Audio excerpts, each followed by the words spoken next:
Oh, hey everybody, it's Steve, and welcome to the Deployed from Detroit School of Leadership and Madness. Tonight's movie night, and we're going to be talking about Ender's Game. Ender's Game is a crazy book that takes place someplace far in the future, but it really kind of feels like it just happened yesterday. So we're going to get into that and talk about it. So joining us is our cast of regulars. Our good buddy Daryl just jumped in. Daryl, say hey, everybody. Well, hello, but I didn't know what I was jumping into, man. I just got off work. Oh, hey now. Like, fuck this, dude. We love you, bro. And I Iggy? can't hear shit because I'm on my cell phone. We know, because that picture looks like, from the 20s. He looks good, though. I'd hit it. I think. Who in the fuck? Who is that? Who is that? Oh, speaking of who's that, let's introduce our new guest to the audience and to Daryl, too. This is my buddy Adam, who also goes by Laser Daddy, and you can find Laser Daddy on Mixer at mixer.com/laserdaddy. But we're going to let his little video introduce him, and Thank you. Maybe that'll help. You could find me at Pornhub.com. I will, bro. I'm the big cellulite-filled ass that's bouncing up and down on the promos. I got $10 for that. Oh, hell, my microphone just fell down. All right, I'm not on very long, guys. I got about a 6 hour wake-up call. Oh, shit. I told you guys. So what are we talking? Well, I'll have to get with you privately, Steve. I'm trying to figure out what we're talking about on the message thread when I was at work. Oh, yeah. That's, it gets a little backed up for a sec there. Does anybody know anything about ties? I bought 30 of them. All right, gang. So here, without further ado, is Mr. Laser Daddy. So you want to know who Laser Daddy is? Well, he is the All-American. 25 fluid ounce. 150. 8% golden lager of the gods himself. Oh, You don't have ties?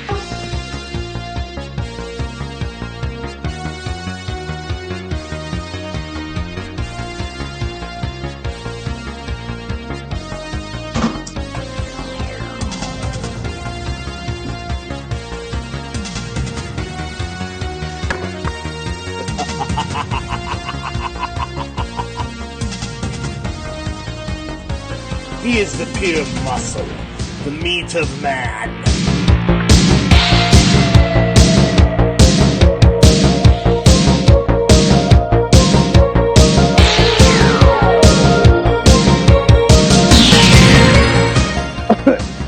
He is the wisdom of 1,000 wizards.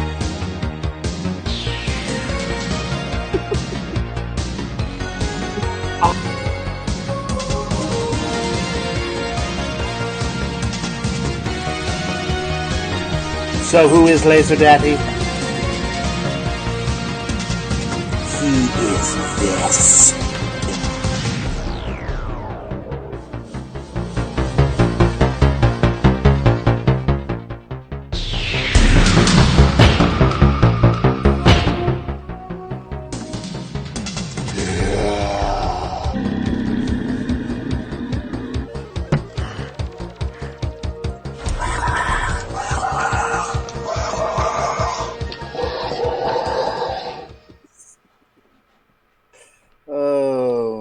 So that clarifies things, right? Yeah, hopefully that clears love things it. up for you a little bit. Yeah. Let's I gotta adjust my cameras. There we are, buddy. There you are. So. He's got to do the pour. Oh yeah. Shit, We're doing the pour, baby. All right, man, Steve. Thanks for that. Thanks for that intro. And like I stated, I am the All-American, 25 fluid ounce, 8% golden lager of the gods, baby. Oh, I'm excited to be here, though, boys. Yeah, we're excited to have you. Oh, You know, hey, a little plug. and maybe they can help us out later on. But a little plug for my buddy. He's in the back Sleepology. Look him up on YouTube. They're really good, and he's an artist. Ed and look him up. Well, I can hear feedback from so many speakers. We good?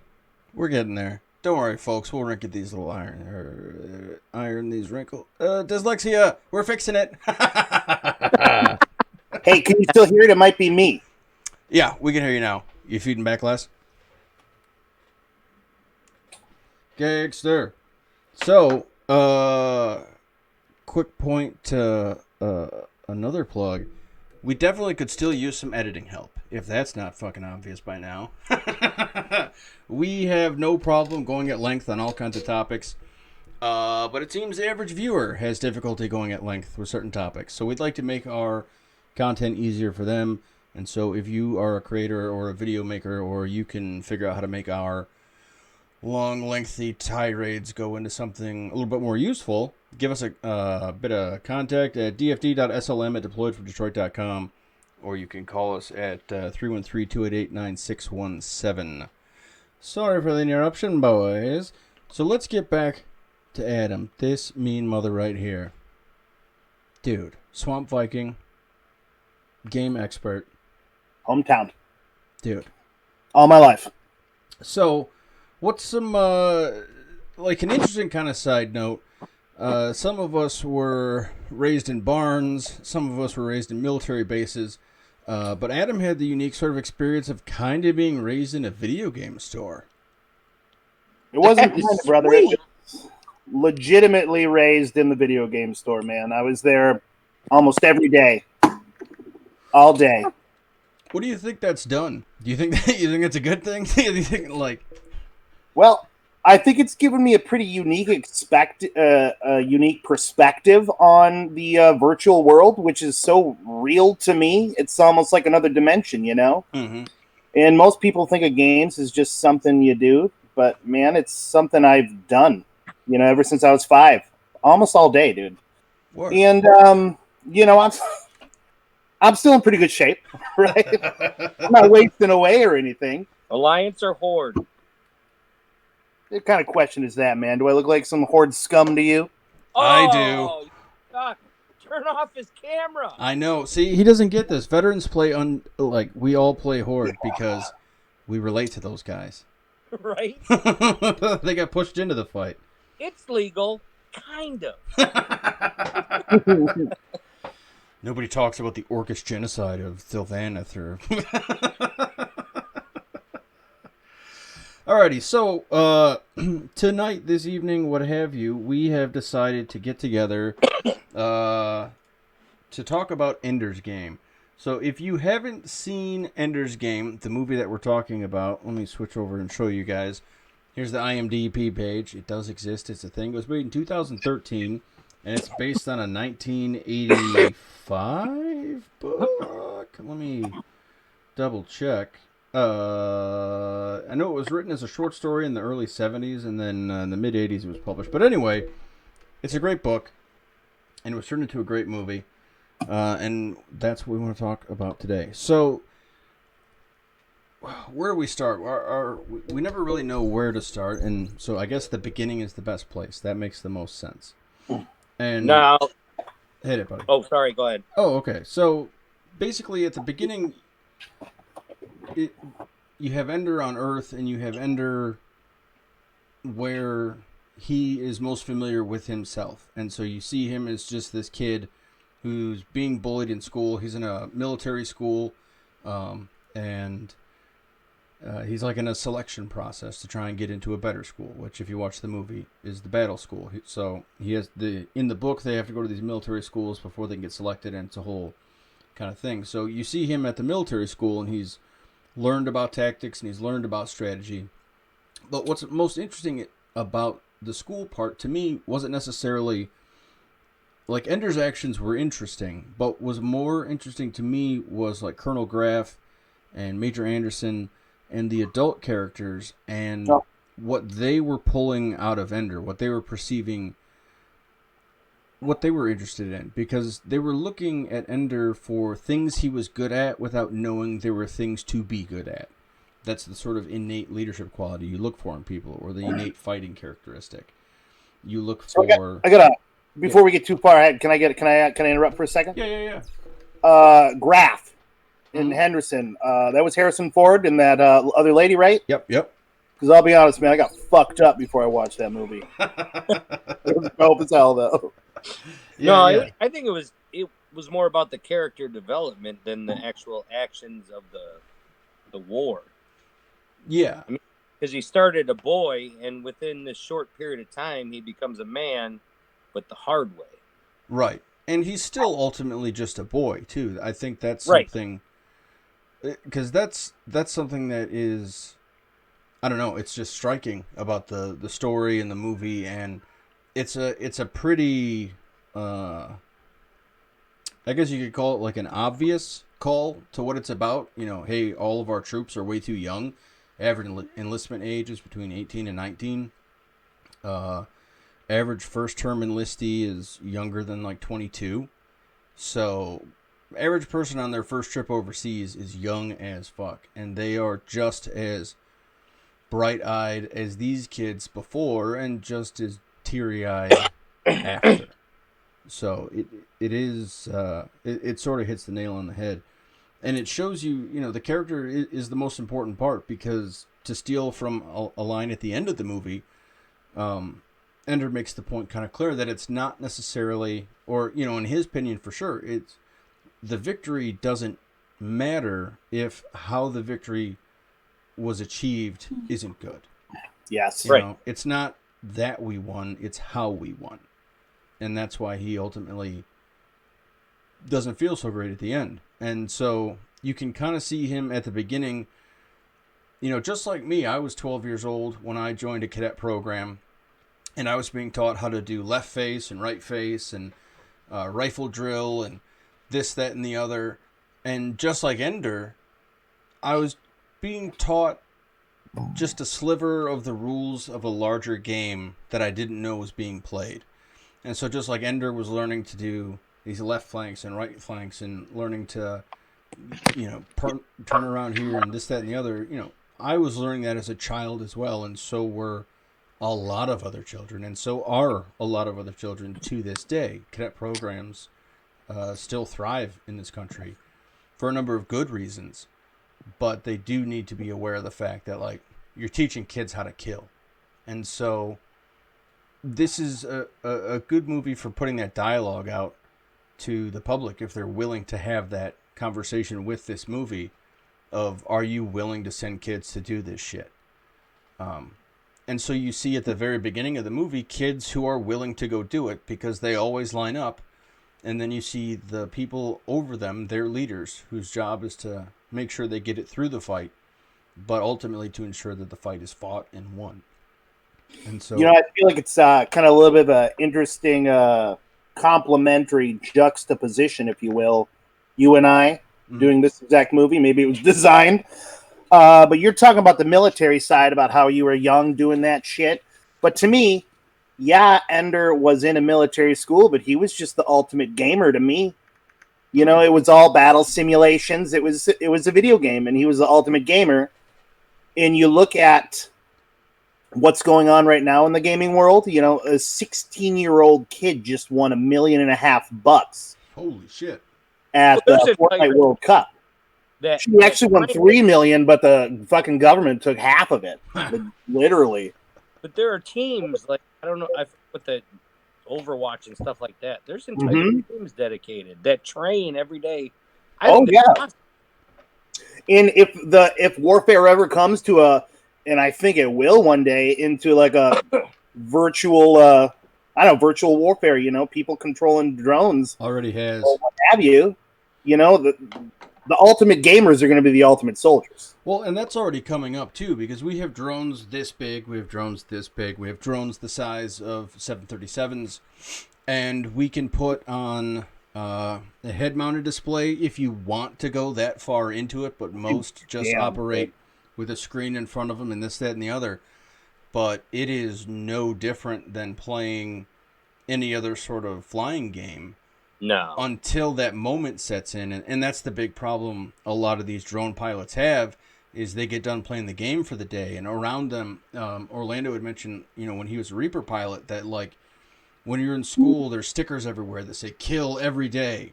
Jesus Christ. And that's your job, is to kill something every fucking day. Not something, someone. And probably a bunch of someones, because we're using big things to throw at these people. Yeah, I have a feeling you guys are going to be talking about all this military shit, and I'm going to, as a civilian, I'm just going to be like, Jesus. No, I'm a gamer too. Hell yeah.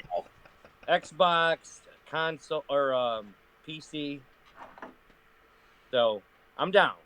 So you military guy yourself? Yeah, I worked the same base as Steve. Hell yeah. Now, do you play any war games? Do you feel like it's therapeutic at all? Virtual warfare? No, well, all right. Call of Duty. Mm-hmm. Call of Duty is probably the main one. What's the benefit of that? Because I've been thinking about that one, because it's not the like shooting people part that's great. I almost think, like, for my own edification, it's the edification may not be the right word. My own thought, it might be the amount of focus it requires, like the amount of shit it requires you to shut away. I mean, if you use a console like an Xbox, okay, you gotta set sensitivity, because there's some people that just have these magic freaking fingers and set the sensitivity all the way up, and they can turn on a dime. Where my old ass has to leave it like halfway down on 7 or 8, just so my eyes can keep up with the movements. Yeah, but yeah, me too, dude. Me too. Getting better gear. If you're in a clan, that's cool. That's fun. You know what I like about, especially with this new battle royale format, where when you're out, you're dead, and you go back to the lobby. Yeah, that's kind of nice. That's like Super Mario level stakes. Like, you're done, kid. Yeah. You're done. You're done, man. It's killing's good, getting points is good, looting up is the best. But what's the most satisfying is fucking surviving, man. Yeah. Right. You survive a battle, whether you kill anybody or not, dude. I'm just glad I walked away. And you can play another day, dude. How you feel, Like, some days I'm chilling, I'm relaxed, and I can hide somewhere for a freaking hour, and then wait till I'm like the last one of the 3, and then try to pick those guys off. Mm-hmm. Or, just Leroy Jenkins through everything and Rambo, baby. Right. I can't help but Rambo that shit, dude. It's fun. I do, like, there's some games where I get, like, I legit tried. Adam and the boys have a World of Warcraft guild called Behold.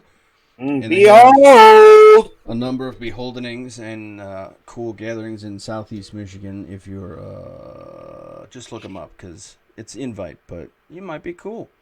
But they got a guild and they run it, and they're on there all the time. And there's always the camaraderie, and these guys are having a great time. And they're I'm in there in the Discord and I'm listening.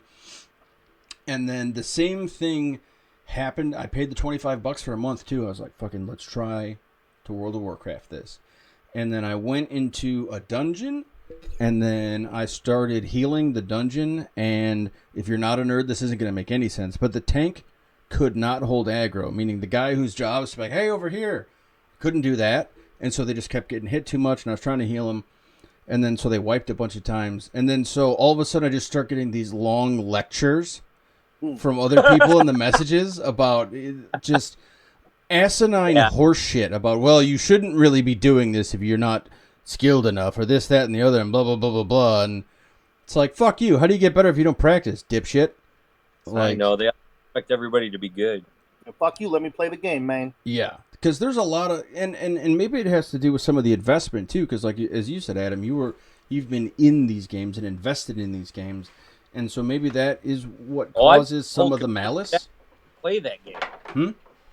I bought and built computers specifically to play that game. Oh, yeah. My brother and I did that, too. And, those people weren't necessarily wrong. The higher level gaming, rating and shit, you shouldn't be fucking wasting people's time if you're not skilled enough to do it, Right.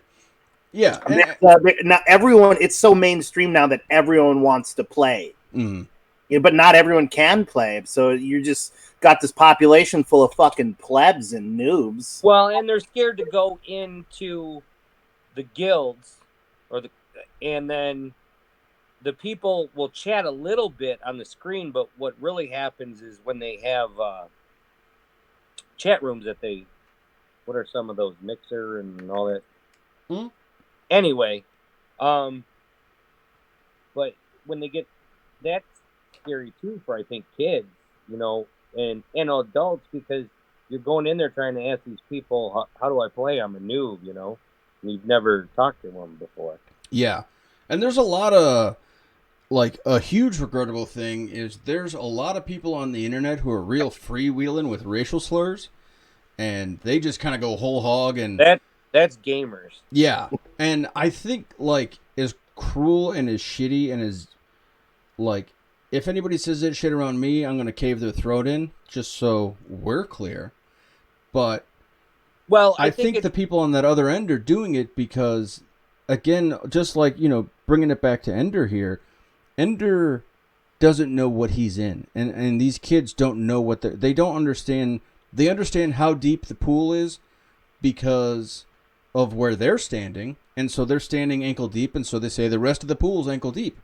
But they don't know that when they step into the Barrens, that bitch drops off quick. And Barrens chat gets rugged if anybody is World of Warcraft pro. And if you hadn't heard the N-word casually, it's coming out there. And it's frightening and horrifying. But I think that word has become another word. For sure, because I think what happened, like, it most certainly has its real-world connotation, but I think they've put another connotation on it where, at first, because it didn't mean anything to them, they used it loosely, and then because it still really doesn't mean anything to them, they have no reason not to. And so, although it's just a sound and it's just a word, and we can go into those intellectual aspects of it, issuing that word to another person is a weaponizing effect. That's going to fuck a person's day up real good if you utilize that word that way. And I think part of it has to do with because they can't elbow you or punch you. They need to hurt you. They need to express their displeasure with you. But it's like, that's the most juvenile way they can do it outside of punching you, is calling you dirty names. Dude, I got a 5-year-old, man. And he knows that his dad's pretty much indestructible based on his capabilities. So dude, it's instinct to hurt, to retaliate in any way you can, dude. And the way he does it, this is going to sound kind of fucked up. I hope everyone probably goes through this shit. Yeah. But he says terrible things about himself. Mm. Yeah. He knows that's going to cut to my core, dude, and it breaks my fucking heart. And he knows. Yeah. And a lot of that has to do with... He breaks my heart when he wants to hurt me, dude, and it's sad as hell. Because he's too young to have the benefit of experience, but what's interesting is, like, the show of language, especially at that point in his life, because he can't articulate that, like, Dad, I'd like your attention, and I'd like this, I'd like some kind of validation that, it's cool to have me around. And so rather than saying that, he doesn't know how, so he's got to be like, I hate myself. And then you're like, no, dude, you're cool. And he's like, see, I'm cool. Yeah. And it's every human being will take the easiest route to the thing they need. And until we can articulate it, and articulate the fact that that's our problem, we just take these shortcuts into, like, shitty behavior. And that's a lot of program stuff that we've talked about before with, like, innate releasing mechanism, which are like when you black out and the animal part of your body kicks in, because the human may not have ever been in this situation. Kids see that stuff on TV too, so they think, oh, that's how we handle it. Well, right, because but we're not in South Central Los Angeles. We're in Lapeer, Michigan, man. You got to worry about cows crossing the road. Yeah, and that's pretty insightful for a non-breeder, actually. Oh, he's got kitties. Oh, no, you, Steve. Oh, yeah, no. I've just been raising other people's kids for... Sounds like it. Like, going back to Ender's Game here, Paul calls himself Ender. He's got tattooed right on there. I'm probably Bean. Or maybe I'm the Major or something. Are you going to puke on something? Oh, yeah, do it. Coughing. You. I was going to switch the screen. Well, Hey, if you But, puke, man, I bet we'll get like 10 subscribers. like we did when I was bringing these kids up, I was a kid too. Just like, Ender was the commander of his little army, I was the commander of my own little army, and I was in charge of making sure these people were happy, healthy, and fed. And it's frightening in a way. If I could attempt to segue our current topic back to Ender's Game as well, I'd like to say that I didn't think Ender exhibited any of that behavior. Like he was, according to freaking Harrison Ford's character, he was the one, man. He's the chosen one, the ultimate gamer with the soldier instincts to destroy, to win at no matter what cost. And I know earlier we were talking about how it was like a character development. I don't think that his character actually developed at all. He just leveled, he just climbed the ranks, being exactly who he was at every step. I think that's a good point. Like, he definitely maintained his integrity throughout. And then, like, when he's towards the end, when he's on that boat with his sister, he goes into something that Paul and I have said 100 times, and Iggy will say 100 times. And, like, Ender's issue has always been that in order to win, you have to know your enemy. And you can't know your enemy without somehow loving them. I loved that part of the movie. Like I said, I was fucking faded as hell, and I forgot all about it. And you bring it up, and I was like, "Oh, it hits me again." It's absolutely right, dude. To know your enemy, you gotta to know everything about somebody or something. Mm-hmm. You end up falling in love with it. Yeah, and it's not a forced thing either. It's you end up falling in love with them. The more you learn about somebody, the more you just love them. And you know what? Also what that made me realize is that everything is able to be loved. Yes. Everything is lovable. Mm-hmm. Not to get too soft or anything, but it's true, man. Even your enemy, every little thing about him. You know more about your enemy than you know about, all the billion people around you. So there's a fraction of love there. And it goes to the point of, last week when Paul was talking about he was cleared to shoot on a kid, probably 10 to 12-year-old kid, who was about to throw an object at the convoy. And so he reported this kid, and in the moment he was given cleared hot, shoot him, take the shot, and the kid threw the thing, and thank God it was just a fucking rock. But Jesus Christ. The love is what prevented that kid from being killed that day. Love and empathy and understanding. The more Paul knew about these kids who were throwing rocks and grenades at him, the more he understood that half of them had been kidnapped. Half of them, their parents were either going to sell them if they didn't do it, or they're just going to fucking sell them anyway. These were spare children they were throwing at us. And so you have to... Who else is going to love these kids? But that's sort of where, we've said before, too, that love is what makes the most effective killers. And that's why Ender's Game is on the Marine Corps reading list. That's why the Commandant of the Marine Corps put it on there, because this is a good shortcut to telling people what's coming. If you keep on this path, like, this is coming for you, and you're going to have to make these decisions too. I just want to backtrack a little bit and let everyone out there in TV land know that Daddy will love you. Subscribe to the channel, like me on YouTube. Daddy's going to love you. I don't care who you are. Check him out. I'll make sure to put his links in the description when I'll have to get those when we get done. Can I detract for another little second? Yesterday, I was listening to some music on my headphones at work, and my music was cutting out, so I went to the radio. 97.1 The Ticket, a sports station. Really? The food was it was on the headphones. Nick listens to them too. I remember when it was 97 something. I don't know, when Howard Stern was on, I used to listen to it. And I was planning on I went live with them.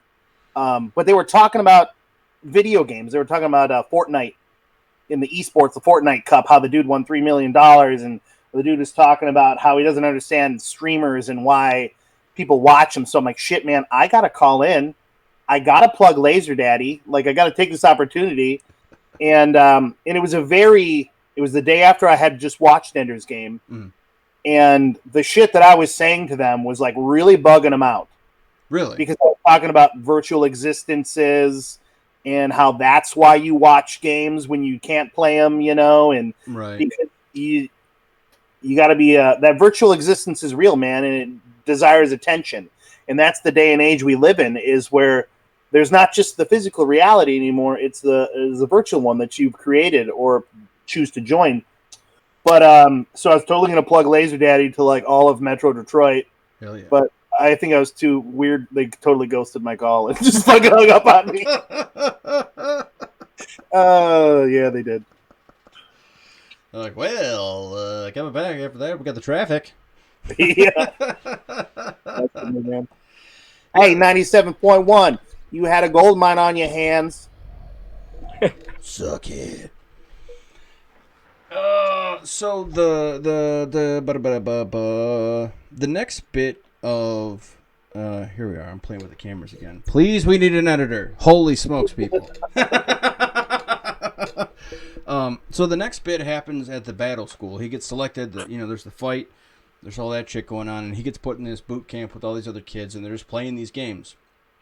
And these games, like Adam's saying and Iggy's saying and I'm saying, like, we've all participated in these places. I've bought a house in the Shire in Lord of the Rings Online. I worked as a little hobbit, fishing my little ass off and questing my little ass off until I could afford to buy a house in the Shire because I fucking can. Because it's an option. Why not, dude? But we do sort of have the ability to pour ourselves into these digital existences, and we always run the risk of losing the human element. The more we rely on technology, the more we lose the thing that makes us us. Mm-hmm. And so I think that's maybe some of the psychology behind why they would use kids to carry out the missions and carry out the wars and stuff, because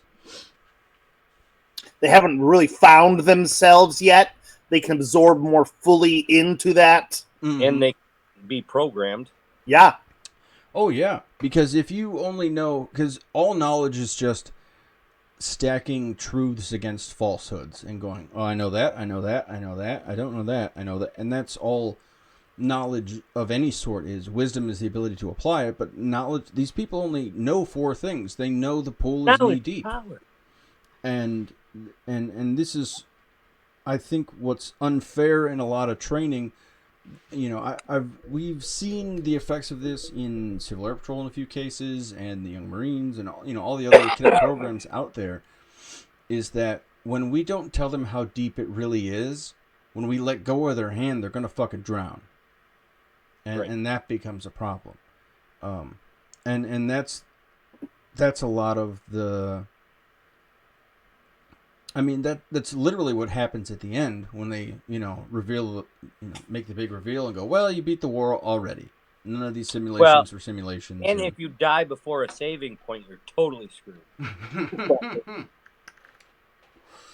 Yeah, the whole, these kids were allowed to put in that extra fervor because this was a game. These kids were, in their own mind, they were allowed to break certain ethical,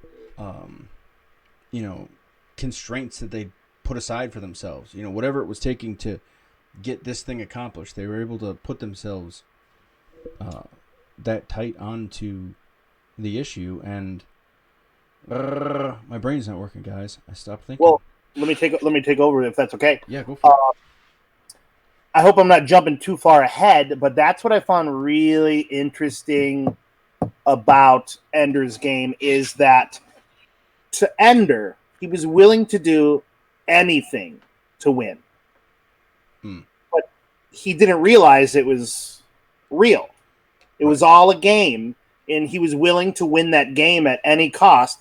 But as soon as he realized that what he did actually happened, he was just absolutely flooded with remorse and regret and said, if I knew it was real, I would have done different shit. Yeah. What about that kid that he fought with and ended up, that guy ended up dying in the battle? Yeah, Bonzo, his first squad leader.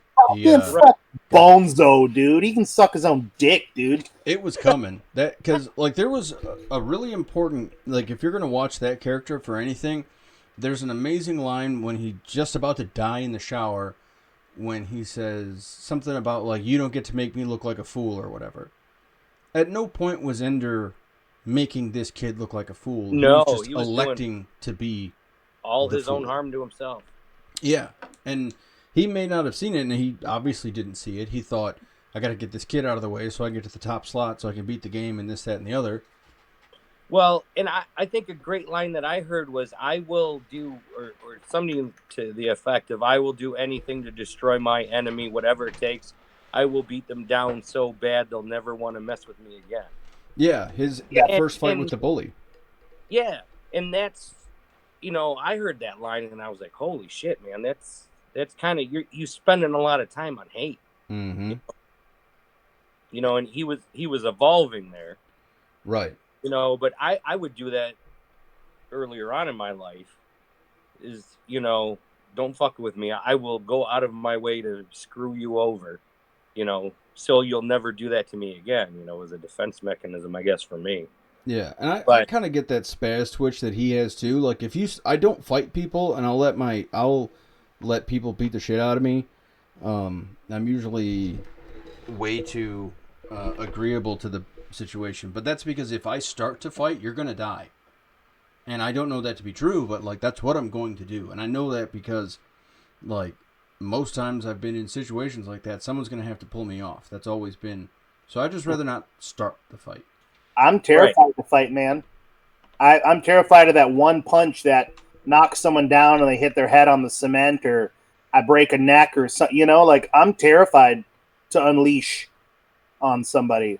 Mm-hmm. I've never done it. I don't ever want to, man. Right. But, I think, well, that's like I don't know. People have PTSD for different reasons and different things, but I think when I knew I had it, I got rid of all my guns. Mm. Every single one of them. Wise. Because one, I was afraid of myself and what I would do to myself. Yeah. But two, I don't know what I'd do if somebody tried to get in, since I was so hyper aware of everything. Yeah. I didn't want a kid getting up in the middle of the night to go get a glass of water and I'm on point, drawing down. Yeah, that's why I just keep it to like melee weapons, so that I have to get close enough to like. That way, I need to take the time to investigate the situation. I have to jump in if I want to be violent.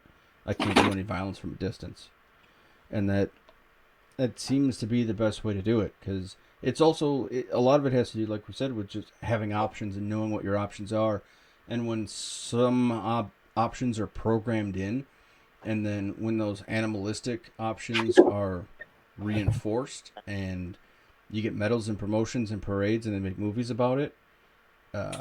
It can kind of go haywire if you're not careful. You're teaching somebody to kill. You're making them a killer. And then you're doing the very difficult thing of teaching them when to kill. Well, right. And I always thought that was funny, because having the PTSD, I would get angry pretty quick. Mm-hmm. So me and another guy got into it over stupid shit one morning on base. And it's just funny. They train us to kill, but then when we get in a fight, they're like, you're in trouble. Yeah. I'd be like, hey, nice practice, man. Yeah. Yeah. That's how it would be in the Marines. You ask those guys, and they're like, yeah, we do that every Tuesday. What are you talking about? But I mean, gone are the days where you could take a guy, you're having an argument with out in the back warehouse. Or gal. We hit ladies too. Oh man, I'm not getting any part of that. But hey, if we kill children, I'll punch a chick. It's 2019, man. Equal rights, dude.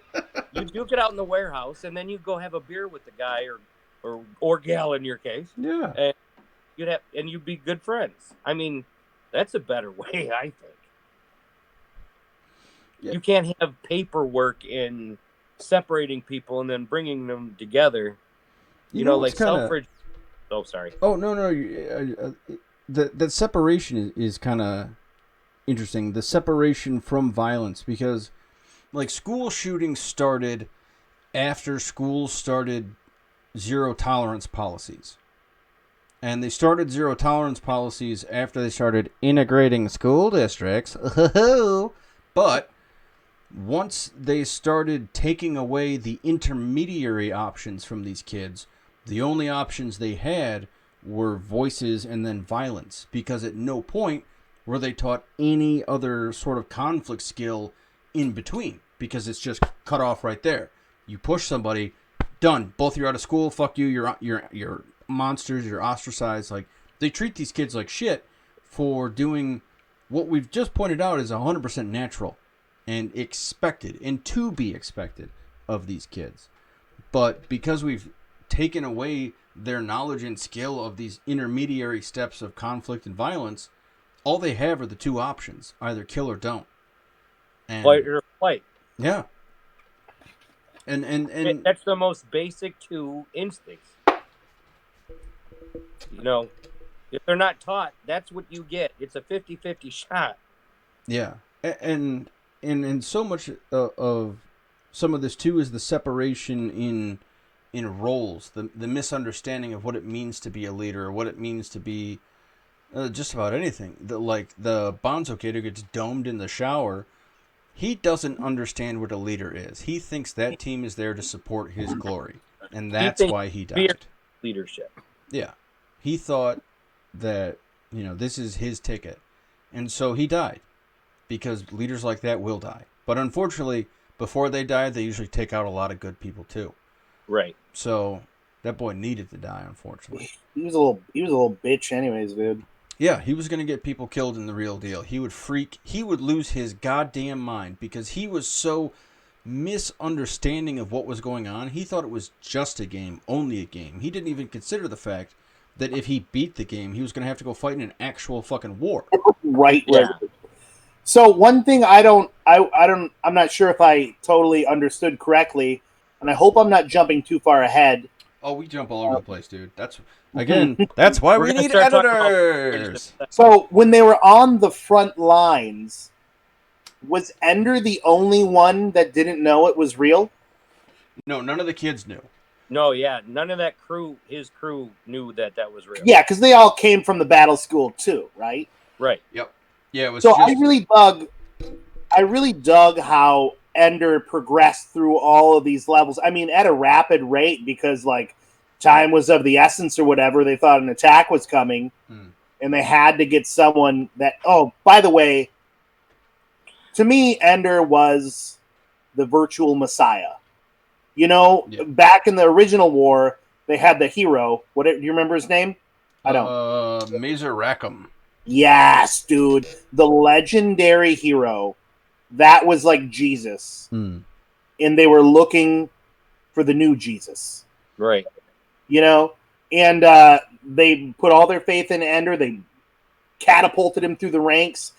And when they finally put him in command of his own team, that kid was a fucking great actor, by the way. He did so good. Yeah, he nailed it. But I loved how he was like so unsure, but he was like, okay, I'm just going to give it a shot, and immediately jumped into giving orders and started training. Right into it. Like that guard that would follow him around, he was a cool character because loved him. He wouldn't tell Ender what to do. He's like, you got to figure this out for yourself. Yeah, and when Ender finally shows a little bit of weakness, he says, "I don't know if I'm good enough." Yeah. Well, in that he character, just fucking salutes him. The guard guy, didn't he say, "I'll never stand or salute you"? Yeah, when he was his drill sergeant at the beginning, he's like, "I will never salute you," and he's like, "Yes, you will, Sergeant." And that's why he fucking saluted him. He's like, "No, Ender, you are the chosen one." That was fucking sick, dude. It was just a good nod of like, "You'll be fine, kid." Yeah, like in your airman's coin at basic.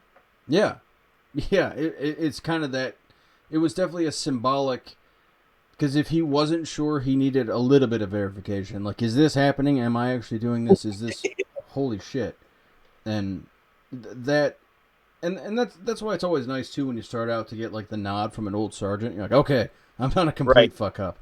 Right. You're like, the guy who was in Normandy somehow gave me a nod, so I must be okay. How the fuck did you extend that many enlistments? So where were we on Ender? I just lost my train of thought again. I feel like Ender's Game is actually a pretty difficult movie to navigate through in this format because it was the book. I stopped reading the book after the brother and sister were doing their social media shit. Basically, I just kind of fell off. It's a short book, man, but I had just gotten off of reading the entire Game of Thrones series. Yeah. So I was a little burnt out about reading. I'm a gamer, man.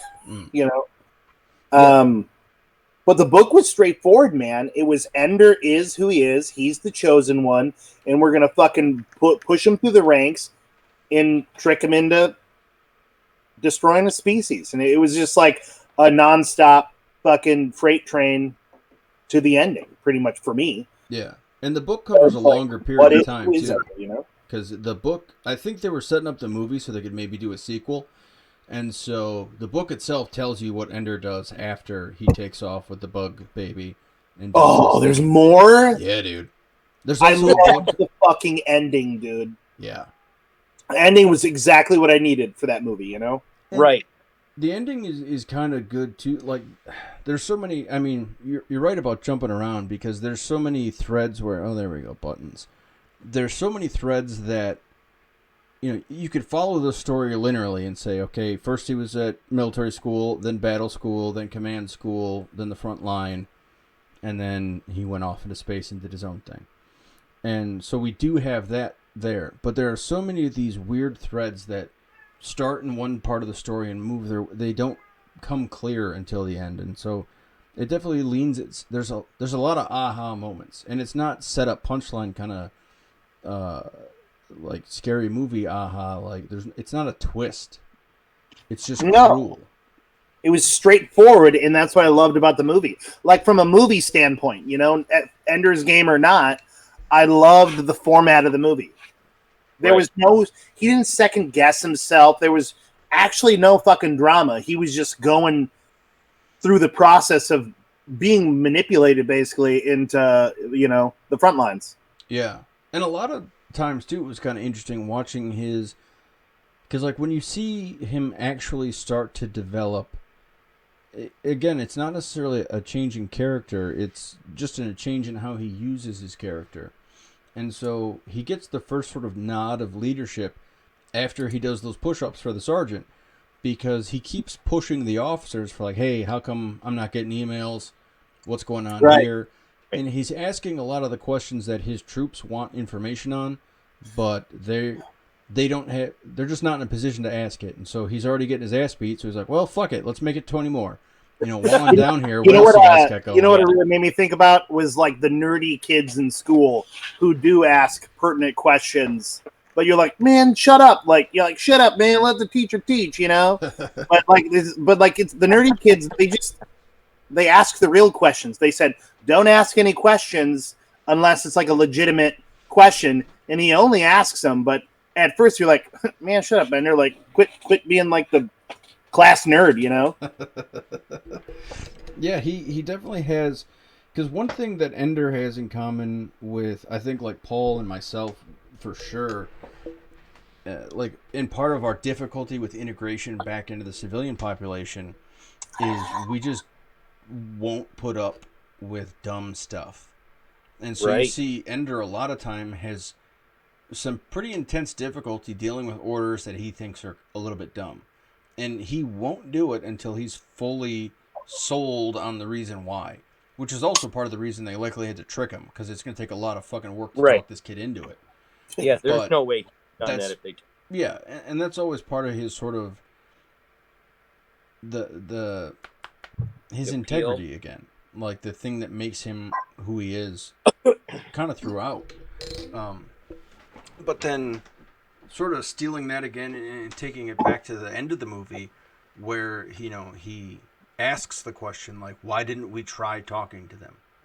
That's like, you guys didn't even consider that. Well, they don't have mouths, and they just stopped right there. And mouths. They got the hive mind. Right. They could obviously talk to Ender too. Sorry, go ahead. Spend 50 years apiece. Yeah. 50, oh, I thought it was more like 20 or so. There's been 50. Mm-hmm. I thought it was 50. So, Iraq Razahim or whatever his name was he a child? Was he a kid too? He was probably like in his 20s or something. Yeah, yeah. And Yeah. then, and I mean, the peace that they have, the 50 years of peace, you know, when they go to the front, you find out that the 50 years of peace has been an embargo situation on the alien home planet to where they, and that's what a trade embargo is. It's a fancy word for siege warfare, just in case you civilians didn't know what you were voting for when you were voting for embargoes and all that horse shit. But anyway, back to that. That piece was all, like, not only was the entire story fabricated of what happened to Rackham, they just showed him blowing up that ship, and then they didn't go to the, you know, what else. But they didn't tell the people that this peace was being held with our guns at someone else's borders. Just on the, like, what if. The better safe than sorry. That kind of thinking fucking frustrates a lot That's it right there. Better safe than sorry. That's fucking my boy Harrison Ford was just better safe than sorry the whole goddamn time. Which is always a sorry ass fucking answer. It's never a good answer. It's the reason why people jump to violence. It's the reason why people jump to war. And better safe than sorry is just another I'm too dumb to go do my research. I'm too Well, I'm yeah, scared to your endure, you know. The work say we've been doing it like this for 20 years. Right. So does that mean you've been doing it well for 20 years? The amount of time you've been doing a thing is no indication of like right aptitude. Yeah, you know that's, and I'll tell you what, just as like an old crusty old sergeant, if I'm talking to you about your shop and you say that's how we've done it all, you know, that's just how we do it around here, or that's how we've always done it, or that just tells me you haven't picked the fucking reg up once. That just tells me you have no idea what you're talking about. So when you say that's how we've always done it, that means somebody mentioned it and you're like, all right, I'm not going to do any further research or due diligence. Bye. The mandatory minimum. Hey, can I keep the shot for a minute while I pour? Yeah, buddy. Thanks, man.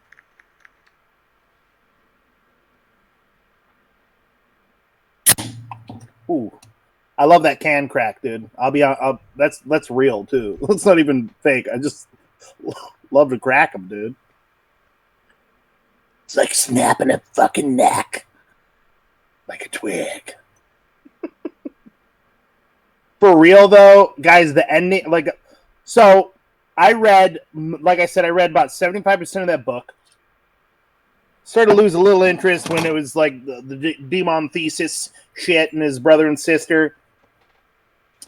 I always meant to pick it back up, but never did. But someone spoiled it for me. And they were like, yeah, he played the game, and it turned out the game was real, and then he won the war. And I'm like, dude, why the fuck would you tell me that? So I never went back and read it, you know. But the whole time, I thought the game they were talking about was that mind game he was playing with the rat. Mm.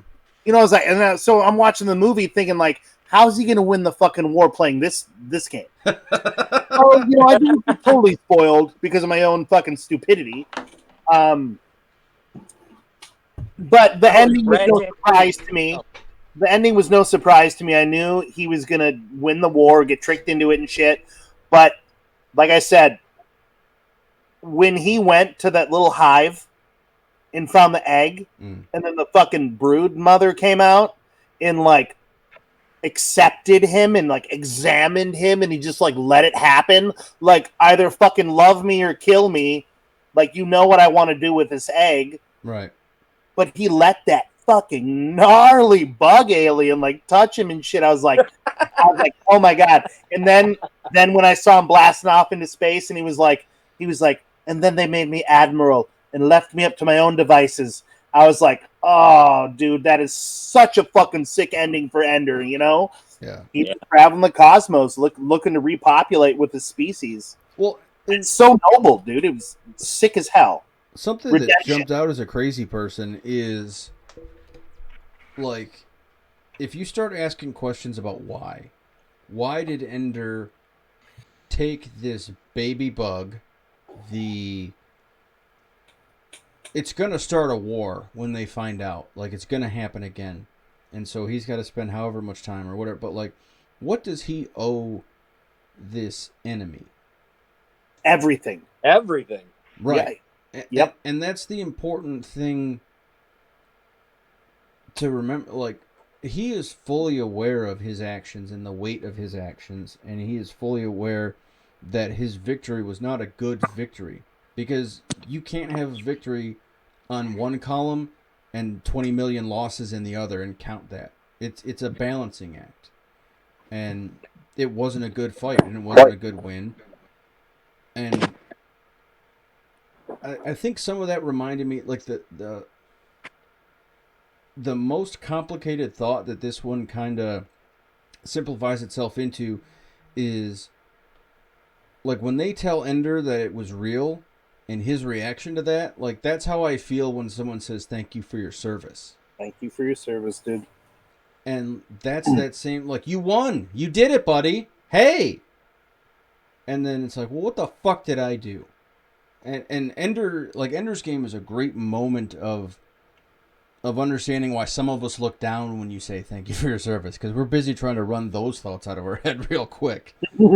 And a lot of it has to do with the victory, and the conditions of victory. There is no, just because you killed everybody does not mean you won. It usually means you're the villain in the book. If I can step in from a civilian standpoint here, two things. Thank you for your service, to me, is like saying thank you for doing what I didn't have to or wouldn't, you know, because that's really it is. There's people out there that want to go to war. There's people out there that are able to go to war, you know, but civilians, man, we don't have to. We don't have to think about that. Yeah.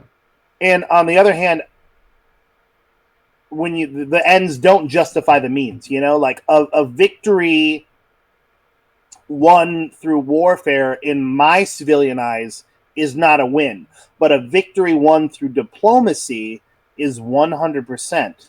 Oh yeah, and the military knows this too, because in military doctrine and training, like, military action is only there to force someone to the negotiation table. Like, we still had the fuckers in Nuremberg on trial. War is meant to end with a peaceful process on the tail end of it. And that's, so we can never, so all these people are like, let's just go to Iran. There is no just going anywhere. Motherfuckers. There's a lot of work involved in all of this. What do you think the first war was like? I mean, like, as a species living on this planet, there's a first for everything. The first war, was it just a threat and then the other side didn't buy it? So like, okay, fuck, I guess we got to go through with it. I'll bet you it was like a family feud, and there's like a bunch of cousins got together and shit, and like, hey, cousin Vinny's getting fucked on by these guys over here, so like, everybody come on down to the campfire at noon, and we're gonna go over there and, like, you know, see what happens.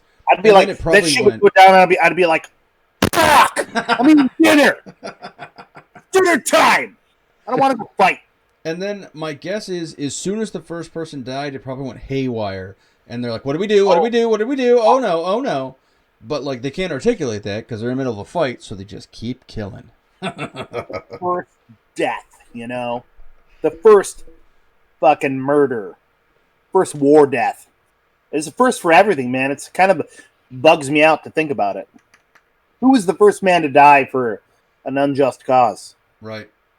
For someone else. Who had the balls to send somebody else's kid to die for their opinion? Fuck, dude. Not me. Well, and I mean, that goes, like, the thank you for your service bit, like, unfortunately, like, it is you guys. Like, that the citizenry is, the American military is uniquely controlled by the citizens of this country. And all authority, here, I'll put it on me for a sec while I'm yapping about this bit. But all authority in this country comes from the citizens. Good, though, bro. That's in the document. And so you don't have to ask the government for permission. The government asks you for permission. And so when we go to war with so-and-so and we start sending money and bombs and this, that, and the other, that means they have asked you for permission, and you have either declined to say no, or you have said yes. And maybe that's just how big a democracy is, and maybe you didn't know there was a chance for you to say no. But that's where, you need to be an active citizen, because if you're not out there figuring this shit out, they're going to send kids like Ender and me and Paul, and we're just going to keep in this cycle over and over again. Oh, your screen's going wacky, buddy. Me? Got a little bit of lag. Or maybe that's on my end, because it looks like Iggy fell asleep. Here. Beep, ah, ah. I will interject when I have something to say. Yeah, that thank you for your service bit's hard. It's we know people mean well, but it's the hard thing. But it's maybe the pool reference is the better one. The deep end of the pool. You guys are all clapping from the shallow end, and then we're still trying to, tread water. Well, there's no end to it. We're still fighting it. Yeah. There's 50 armed conflicts going on today. As of today. We still have an hour left to start these wars over again tomorrow. 50 wars in 50 countries. War is business. Lots of business. That's the scariest thing to me. I would like just say killing is my business and business is good. Like, tobacco is business. Alcohol is business. Fucking medicine that kills people is business. Like, warfare is business. Mm-hmm. And the basis of all business is money. And it's just so fucked up how we are all subject to, like, dying over other people making money. Mm-hmm. And that's the that that's the real aspect risk is out there. Literally killing. It's not like, oh, I'm eating fucking burgers my whole life, and that's what kills me. Like, warfare is, like, legit. And that's just making people money. Yeah, man. And it's hard, and it's hard for us to hear thank you for your service after we've read the CIA papers talking about how they faked a bunch of intel to get us into Iraq so they could put a stranglehold on Iran to build a pipeline from China to Syria. And that makes you feel real upset about my buddy Damien Bussard, who was killed in November of 2003 in Iraq. Because he thought he was doing the right thing. He died thinking he was doing the right fucking thing. Turns out he was wrong. Fuck him, right? Like, what the fuck are we supposed to do about that in our own mind? Like, hey, that's what's called an oopsie, man. Oops. Like, we don't want to go over there, but, like, we signed up, we'll go. But just make sure the shit you point us at's the right thing. That is... And I guess you can say, they had that existential fear built up in Ender's Game. They thought, well, if we don't kill these bugs, they're going to kill us. Which is the same horseshit they give us about terrorists and drug users and just fucking everybody. Any war on so-and-so, it's an existential threat. If we don't get rid of them, they'll get rid of us. Says who? Right? That's the dumbest shit I've ever heard of. It's the fear, like, that's better safe than sorry. It's smart, but it's fear. Yeah, it's still you electing to be a chicken shit when people need you most. Better safe than sorry is you quitting on the human race so you can live another day. Right? Well, if you follow your government, you will follow your God. Mm-hmm. One God? That's foolish, man. Whatever. Whichever God you pick, you'll meet him real goddamn quick. Or Mike. I hope I do, and then I hope he sends me back and be like, whoa, man, you're pretty dope. Your work ain't done, man. As a mortuary tech, I have yet to see that happen. I'd be like all stabbed up and shit, like, woo, man, yes. Quick, Like, check his pockets I for saw a potion. Boots, man. That Wolfman Jack there for saying. Check his pockets for I ether. smoked weed with Zeus, and he brought me back. Oh, shit, dude. Yeah, it's such a gnarly sort of, we're obviously dragging Ender's Game's timeline through the mud, so you'll have to give it a watch and figure it out and pick it as we do. Now But like, we need that editor. yeah. You need the editor so he can be like, all right, let's just do the Ender's Game footage, and we'll put all this other dope ass shit in another video. Dude, when that happens, because it's not an if, because come on now, but you know it. I don't know, man. If you allow me, I might fuck on this footage. It's a lot of fun. Hell yeah, dude. We would love to see what you got. I promise I won't just put me chugging beers all over it. Oh no, dude, you can make a whole special clip. That's fine. I could put it in as like a second clip in the most awkward moment.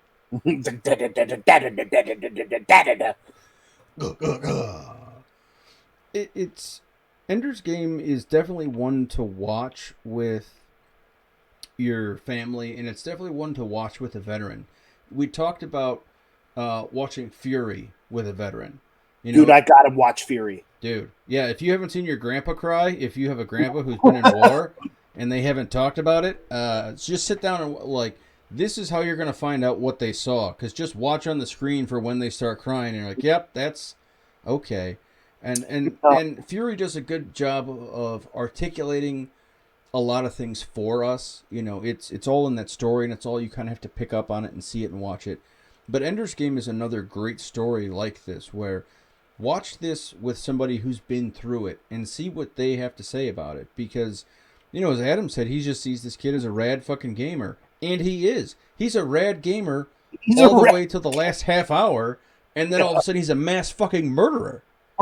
Not a mass murderer. He literally that was a successful Holocaust, you know, like he Yeah.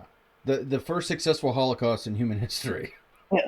So interesting point is my wife watched this one with me, and from a child raising aspect, it was very intriguing. Because they did a good job on letting you know who, you know, he was a third. And no third should ever go to battle school. You know, thirds are never worth anything, but Ender is the exception. You know, maybe you should have been after the third all along, fucking government or whatever. But you know, there's a lot of shit that a parent will see and be like, that's the psychology of this child, and like, you know, this is what he becomes, and this is how he reacts to all these situations. But she dug it on a parental level. And so did I, really. I dug it on a parental level, a gamer level, and like a total military level. Like, Ender was playing all the fronts perfectly. Yeah, watching him, those scenes where that kid is like doing the Minority Report things with his hands and like over here, move these there, move these. Sick, dude. Like that's where I get my boners from, are those moments where it's just like, the apocalypse is here, let's do it. To me, Ender was the maestro of warfare. Yeah. You know, he's just commanding that shit. Dude. And they did a pretty decent job on saying, like, you give the commands to your sub-commanders. No. Your sub-commanders give the commands to all the... were they drones? Yeah. Were they commanding drones? Yeah, that was a good lesson they gave him about delegation. Like, use your people. That's why we gave you people. Well, I think it was self-realization. I mean, you're for Ender getting through all these games, getting through all these channels. You know, he's kicking ass, this and that. You're like, fuck yeah, this is cool. I want to do this. And then that happens where he finds out he killed an entire race. Then you have to evaluate your behavior before you found that out and go, yeah, maybe I need to have a little more. Yeah.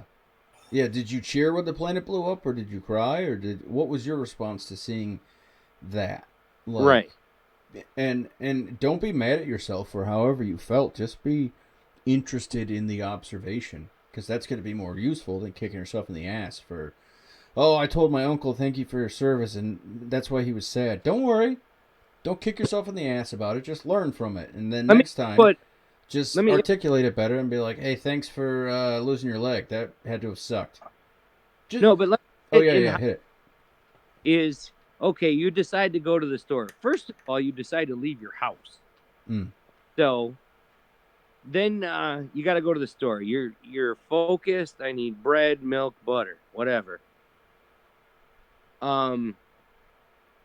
So you're going in the store, you're focused on getting this, getting out, and getting home, right? Nothing's going to stop you. And then somebody you don't know goes, "Thank you for your service." So your awareness, your what do they call it? Well, you turn into a fucking fire alarm real quick. Right. So you're like, okay, how many exits are here on this side? Okay, there's 4 exits on this side, 4 exits on that side. They got loading docks in the back. Right. I could break his arm. I could fuck up his legs. That guy I'm going to have to take down. Get him first. Because there's, that's just glass. What I think is fucked up is that you guys think that's like a bad thing.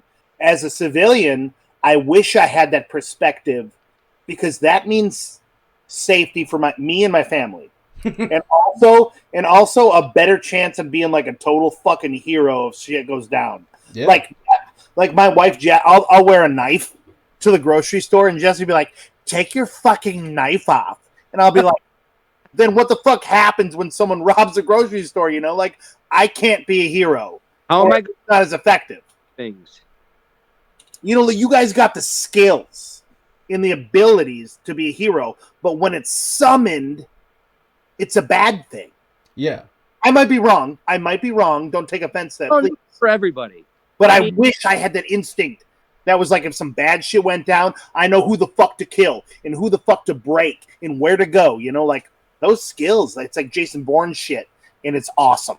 Well, a lot of it, though, is just dog training and then putting words on already existing human traits. Things that are already present in a person, and then just calling it something and saying, "That's your bravery." And you're like, "Cool, I have bravery. Hooray!" Yeah.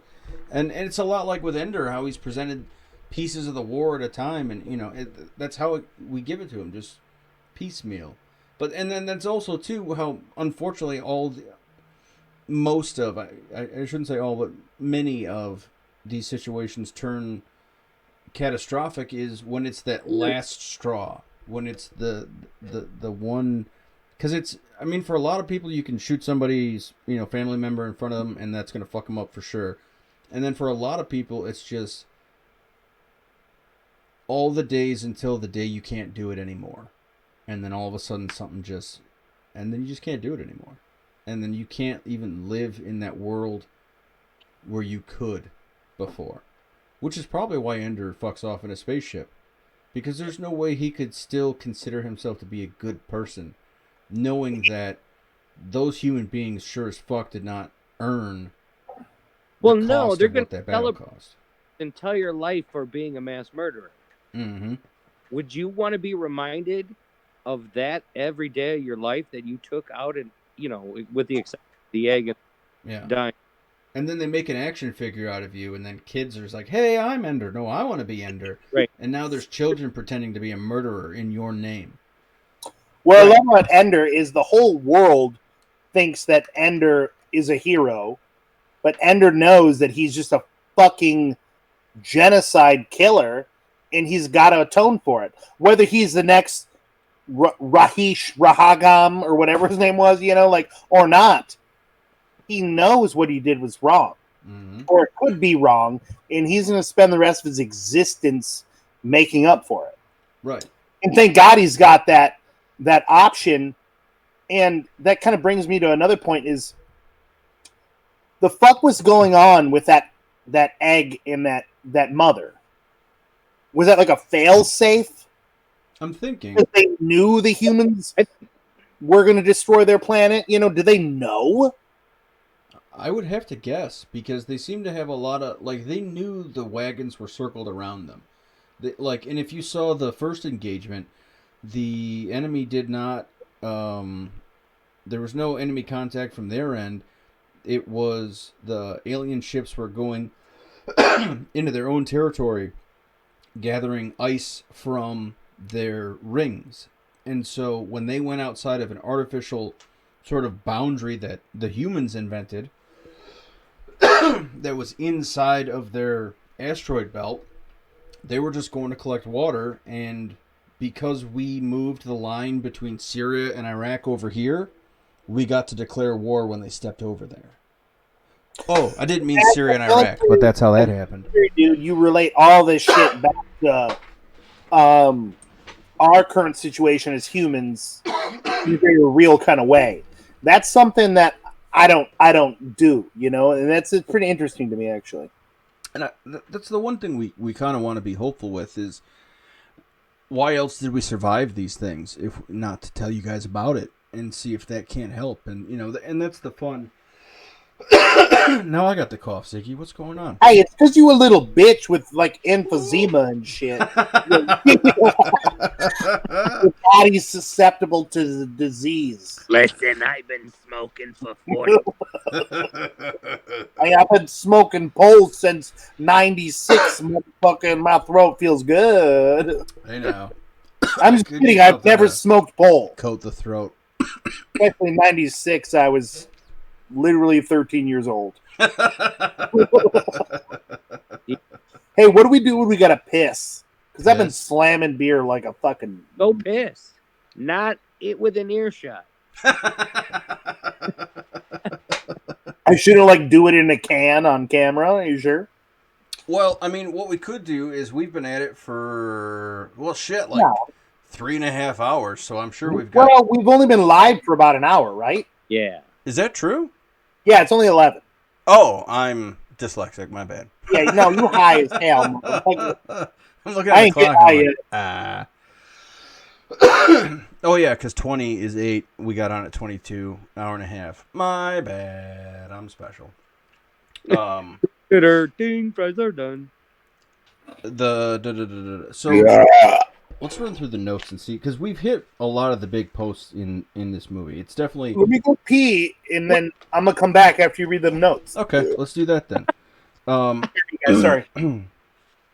So we talked about the beginning and da da da. So the thing I noticed the most watching Ender's Game, and like Adam said, how he doesn't necessarily change as a character. He just learns how to utilize his character.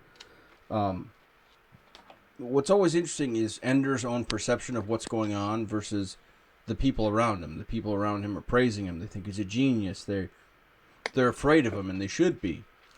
But at no point does Ender think he's the all-powerful anything. He knows exactly who he is. He's a scrawny little kid.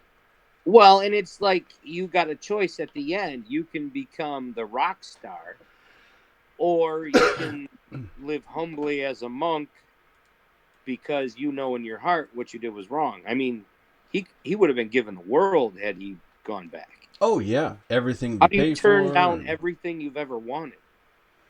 And he knew he didn't deserve that. Right. And that's an important understanding for people, because when people are crawling through what PTSD does to a person, they're not going to feel like they deserve it either. And maybe not for the same reasons. I doubt they killed an entire species.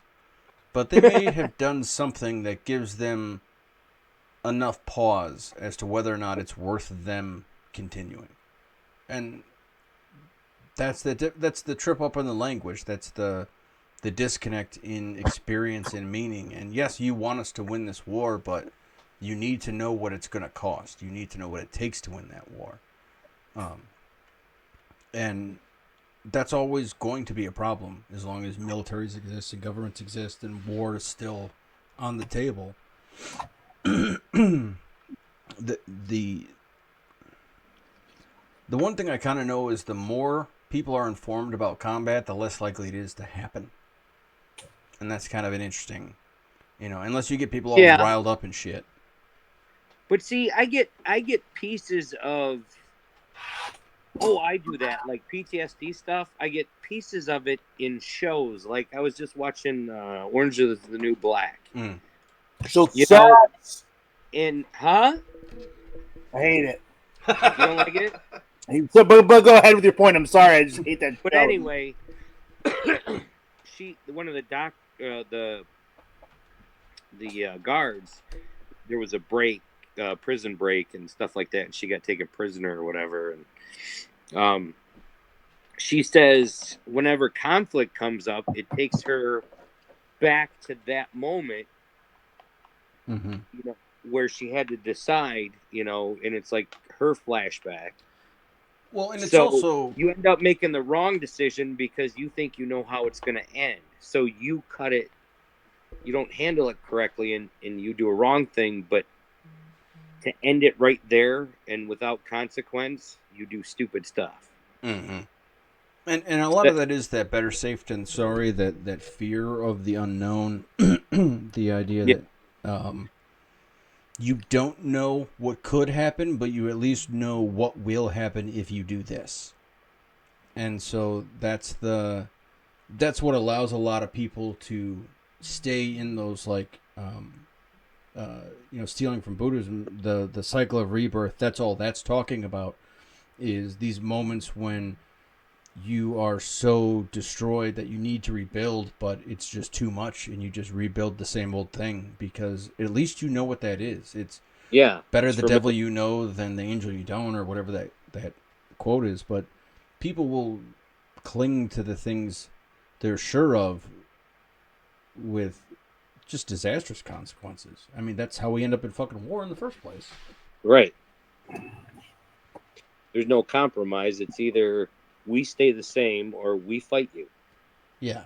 And it's, we're running into this existential problem. I hear the words Civil War more as an adult, which is frightening, than I did as a kid when I was studying it. Right. And I studied the American Civil War I started when I was like 12-ish, probably earlier, 10 or 11. And then I've been to most battlefields. I'm extremely familiar with the American Civil War. And I thought we were over that shit. But now there's people just throwing the words around, and I completely understand how we got into the first one. And it's because of people using words they don't know. Using words they don't know the meaning to, or the meaning of. And so when they say this is an existential threat, they don't realize that they've just put a target on half the species. That it's us or them. How is that ever that has never historically been, that's an unprovable fucking idea. And the more you try it, the more you look like an asshole. Historically speaking. Just as a historian, I'm going to tell you. Proven fallible idea. Yeah. Digging up old ideas. Let's be fascists again. Let's be socialists again. Let's be this again. Let's be that. Let's just do something new, huh? We're all smart. We don't have to repeat anybody else's fucking mistakes. It's governments, I think, in that context, it's governments doing what the status quo is until it doesn't work out, so it collapses, so they go, well, that didn't work, so let's try this. Well, and I think a lot of governments are afraid right now, with good reason, because although, and I will, I want to get a thing together where I can articulate all of my hatred for socialism as a philosophy, not necessarily some of the things that come out of it, but as a centralized philosophy, it's dog shit because it requires racism. So says the guy who invented it. So, blah, blah, blah, blah, blah. But, wait, what was I talking about before that? My brain stopped. Dude, I know. We're getting to that part of the show. Hate for socialists. Hey, get your thoughts back together while I slam the rest of this beer. Give me the camera, man. Woo! You're on, my son. Dude, I'm gonna wait till I can see myself on the film. You have pants on, See how right? muscles look. I love your border too, dude. This shit looks good. I've been watching it the whole time. It looks good. It's a good show, man. Thanks, brother. We're trying. We know the production quality is. It looks like mental patients are making it. No. Well, yeah. Well, I mean, mental patients are making it, so it's. So people go into the serious stuff, and it's like, whoa, that just happened, you know. And I'm kind of the comic relief. If I can make it through a show without passing out. Oh, dude. I try to be funny sometimes, but I do tend to lean a little heavy. But, if, like I said, you start fighting people at the age of 12, you're going to get weird. All right, give me that camera real quick. On it, brother. Go. Hey, I'm fucking loving being here, bro. It makes me so fucking thirsty.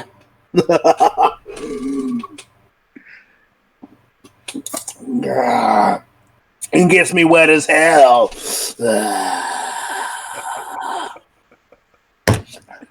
That's it, man. Two daddies down, bro. It was the greatest thing ever. That is why we fight. Right there. We got the people listening, man. I'll pour more beer. I brought more beer. brought more beers, dude. When Natty Light is only like $1.29 a can, I think. Maybe what I do is I just whip out the hams and not even highlight it. Drink your choice of 6th grade. I'm not even highlight it, man. I'm just good. No, I'm old enough to know that at the grocery store they used to have cans of beer that was a white can and it just said beer across it in like black. Yeah, dude. The like government shit. We used to have milk like that in my basement that said milk comma powdered. Yeah, it was a big tub of powdered milk. Or I remember the old sergeants talking about GPCs, general purpose cigarettes. Or is that what they were called? The three pack? What other purpose is there for cigarettes, dude? How do you classify the purpose? Funny you should ask. You put them in your penis hole and you let somebody smoke it.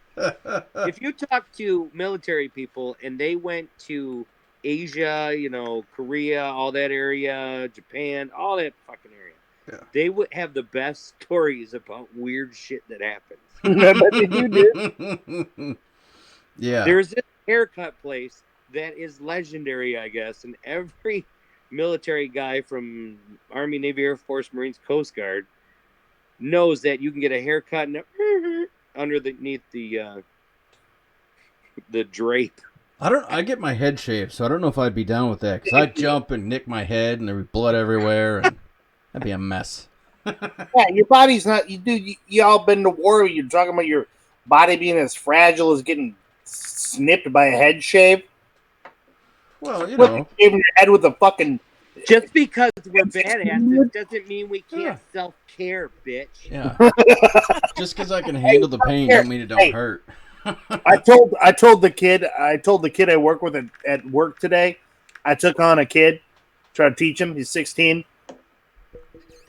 And he showed me this broom, this new broom. I said, "Hey, put that broom together."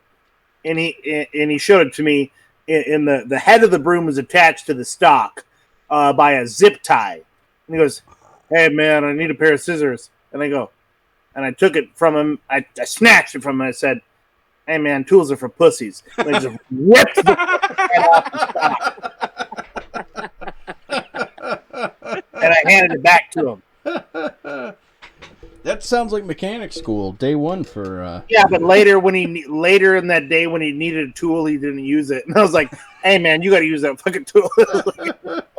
He's like, "Hey, you got to use the tool, man."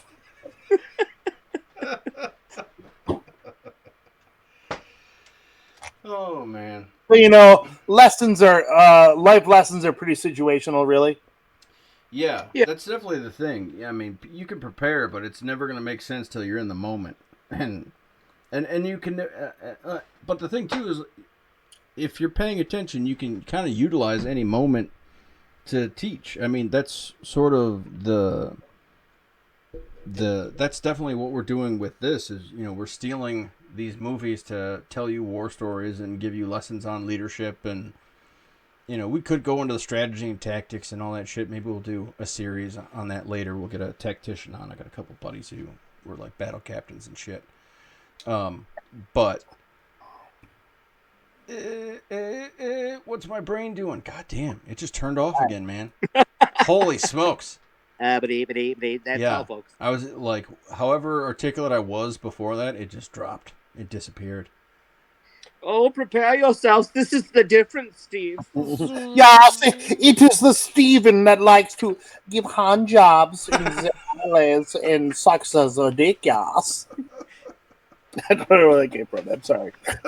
He likes to read from War and Peace while he does it, and that's fine. That's his thing. That's his journey. He hires hookers to fucking give him handies while he reads from War and Peace. This is existential orgasm, yeah. Is that Dostoevsky? I'm gonna go break one off. I'll be right back. Art of War. Hey, take the camera off me for like 37 seconds, man. I'm gonna rub one out real quick. Roger that. One. Psych. Somebody has watched the movie Pump Up the Volume recently.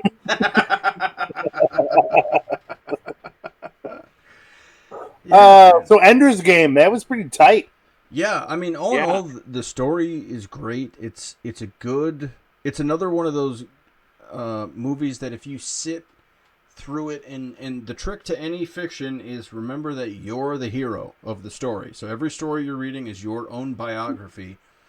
And so when you sit down, like in Fury, and you become War Daddy and you become all the different members of that tank crew, just like in Ender's Game, you can really begin to understand when you recognize those moments in yourself when you felt the way Ender felt, or the way Bean felt, or Bonzo, or any of the other characters. If you're not reading the book, I think that you need to watch it twice. Once, just to get the entertainment factor out of the way. Yeah. And then the second time for the meaning. Yeah, because the second time I watched it, I cried.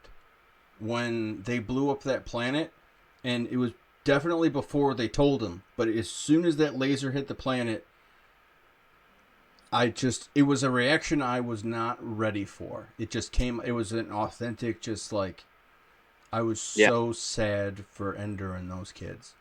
Because I knew how happy they were in that moment and how unhappy they were going to become. Right. Yeah, dude, for real, because they thought they just won a game, but then they all realized they destroyed an entire species. Mm-hmm. And it's like, oh, okay, this is polar opposite feelings. These are polar opposite emotions. How do we portray that? The only way to portray it is anger, frustration. I say, if you want to be... Go ahead. No, you go, baby. If you want to feel like that, go out to the anthill on your driveway and step on them fuckers. Because then you can feel like what it's like to take out a whole, civilization. Then you can feel better and not fuck with other people. But then after you've smashed that anthill, go watch another anthill and see what you destroyed, and then that might help too. When I was a kid, it was everyday, normal summer shit. Ants would come into the house. But I was like feeling myself one year, and I was feeling tough, and ants were coming in, and my parents were like, oh, there's ants fucking everywhere. And, like now as an adult, I'm like, yeah, they're fucking bugs, bitch. They're coming everywhere. But back then, I took buckets of water into the woods, and every time I saw a fucking anthill, I'd dump buckets of water on them, and I'd just annoy them, dude. I suppose as a young child, I was a little fucking Holocauster myself, dude. Well, and sorry, ants. There's like fucking billions of you, so you can suck you on dicks. But sorry, destroyed a couple of your colonies. It's a weird position to be in too, because when you can't explain to the ants that, like, hey, you guys are fucking up my wood. I paid for all this. It's if you guys, I'll put carrots in the garage if you guys want to do that. Like, if you could do that, that's how you would avoid stomping that fucking anthill or drowning those creatures. Some fucks don't understand my words. Right, and then so that becomes an issue when we start to pick fights with enemies with whom we can't communicate with clearly. Because we'll never get to that point of clarity, to that point of understanding the sameness of one another. And that's the risk of the existential threat bullshit.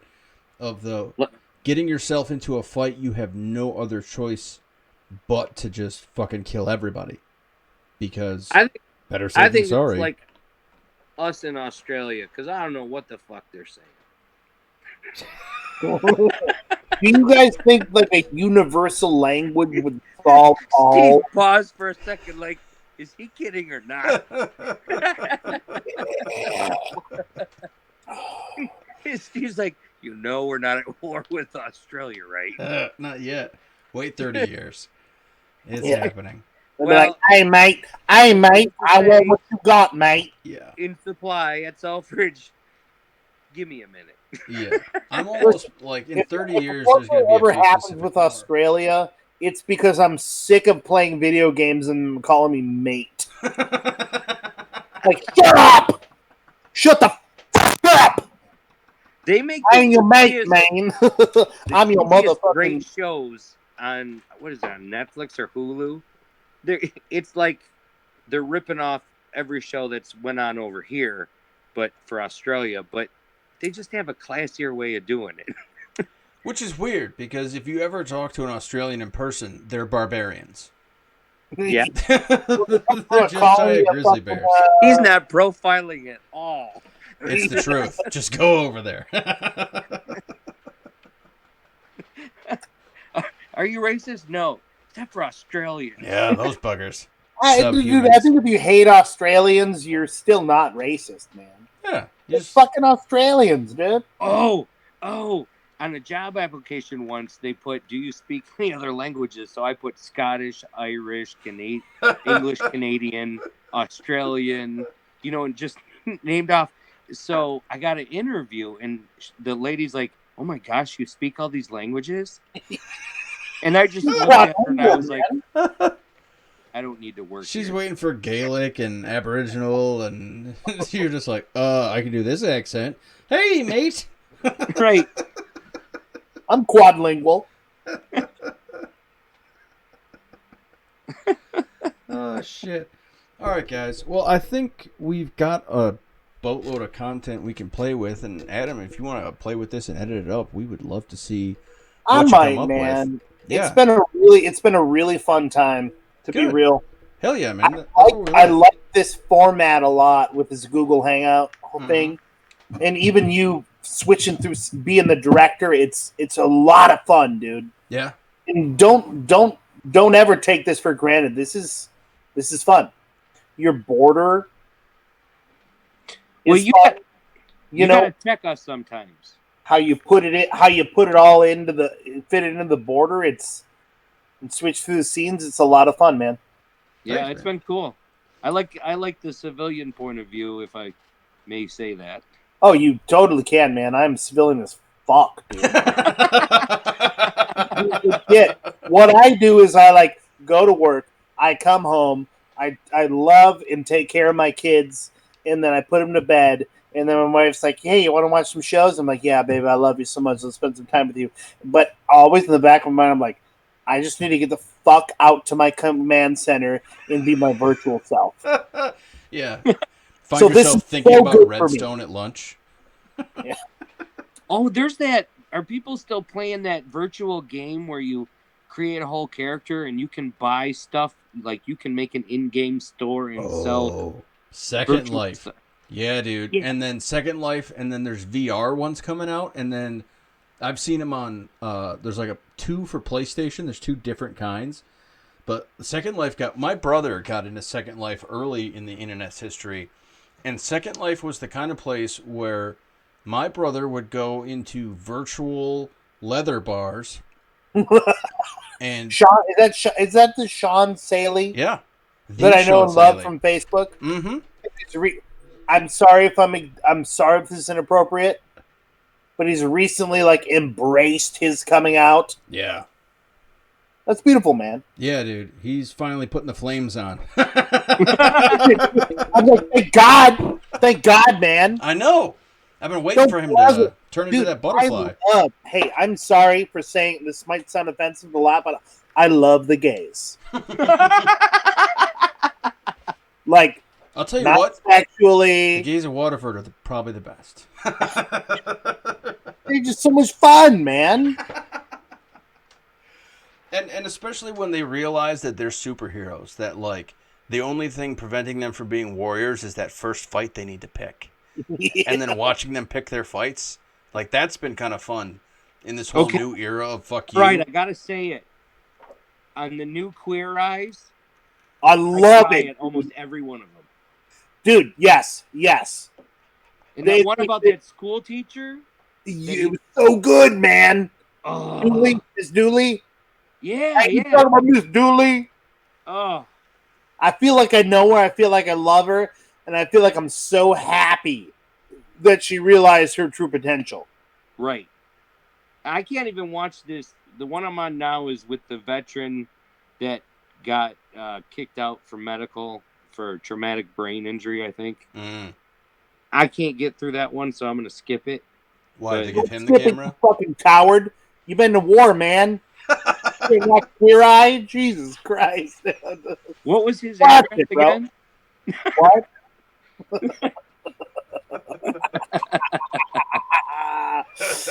I love Queer Eye, dude. This is sick shit.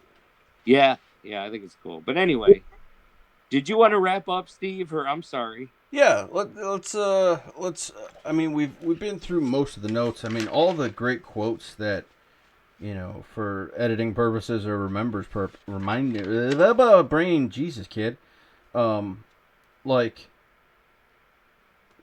things to watch out for is just these weird lines that pop out when he's talking to Rackham at the end, and he says, what happens if I win the simulation?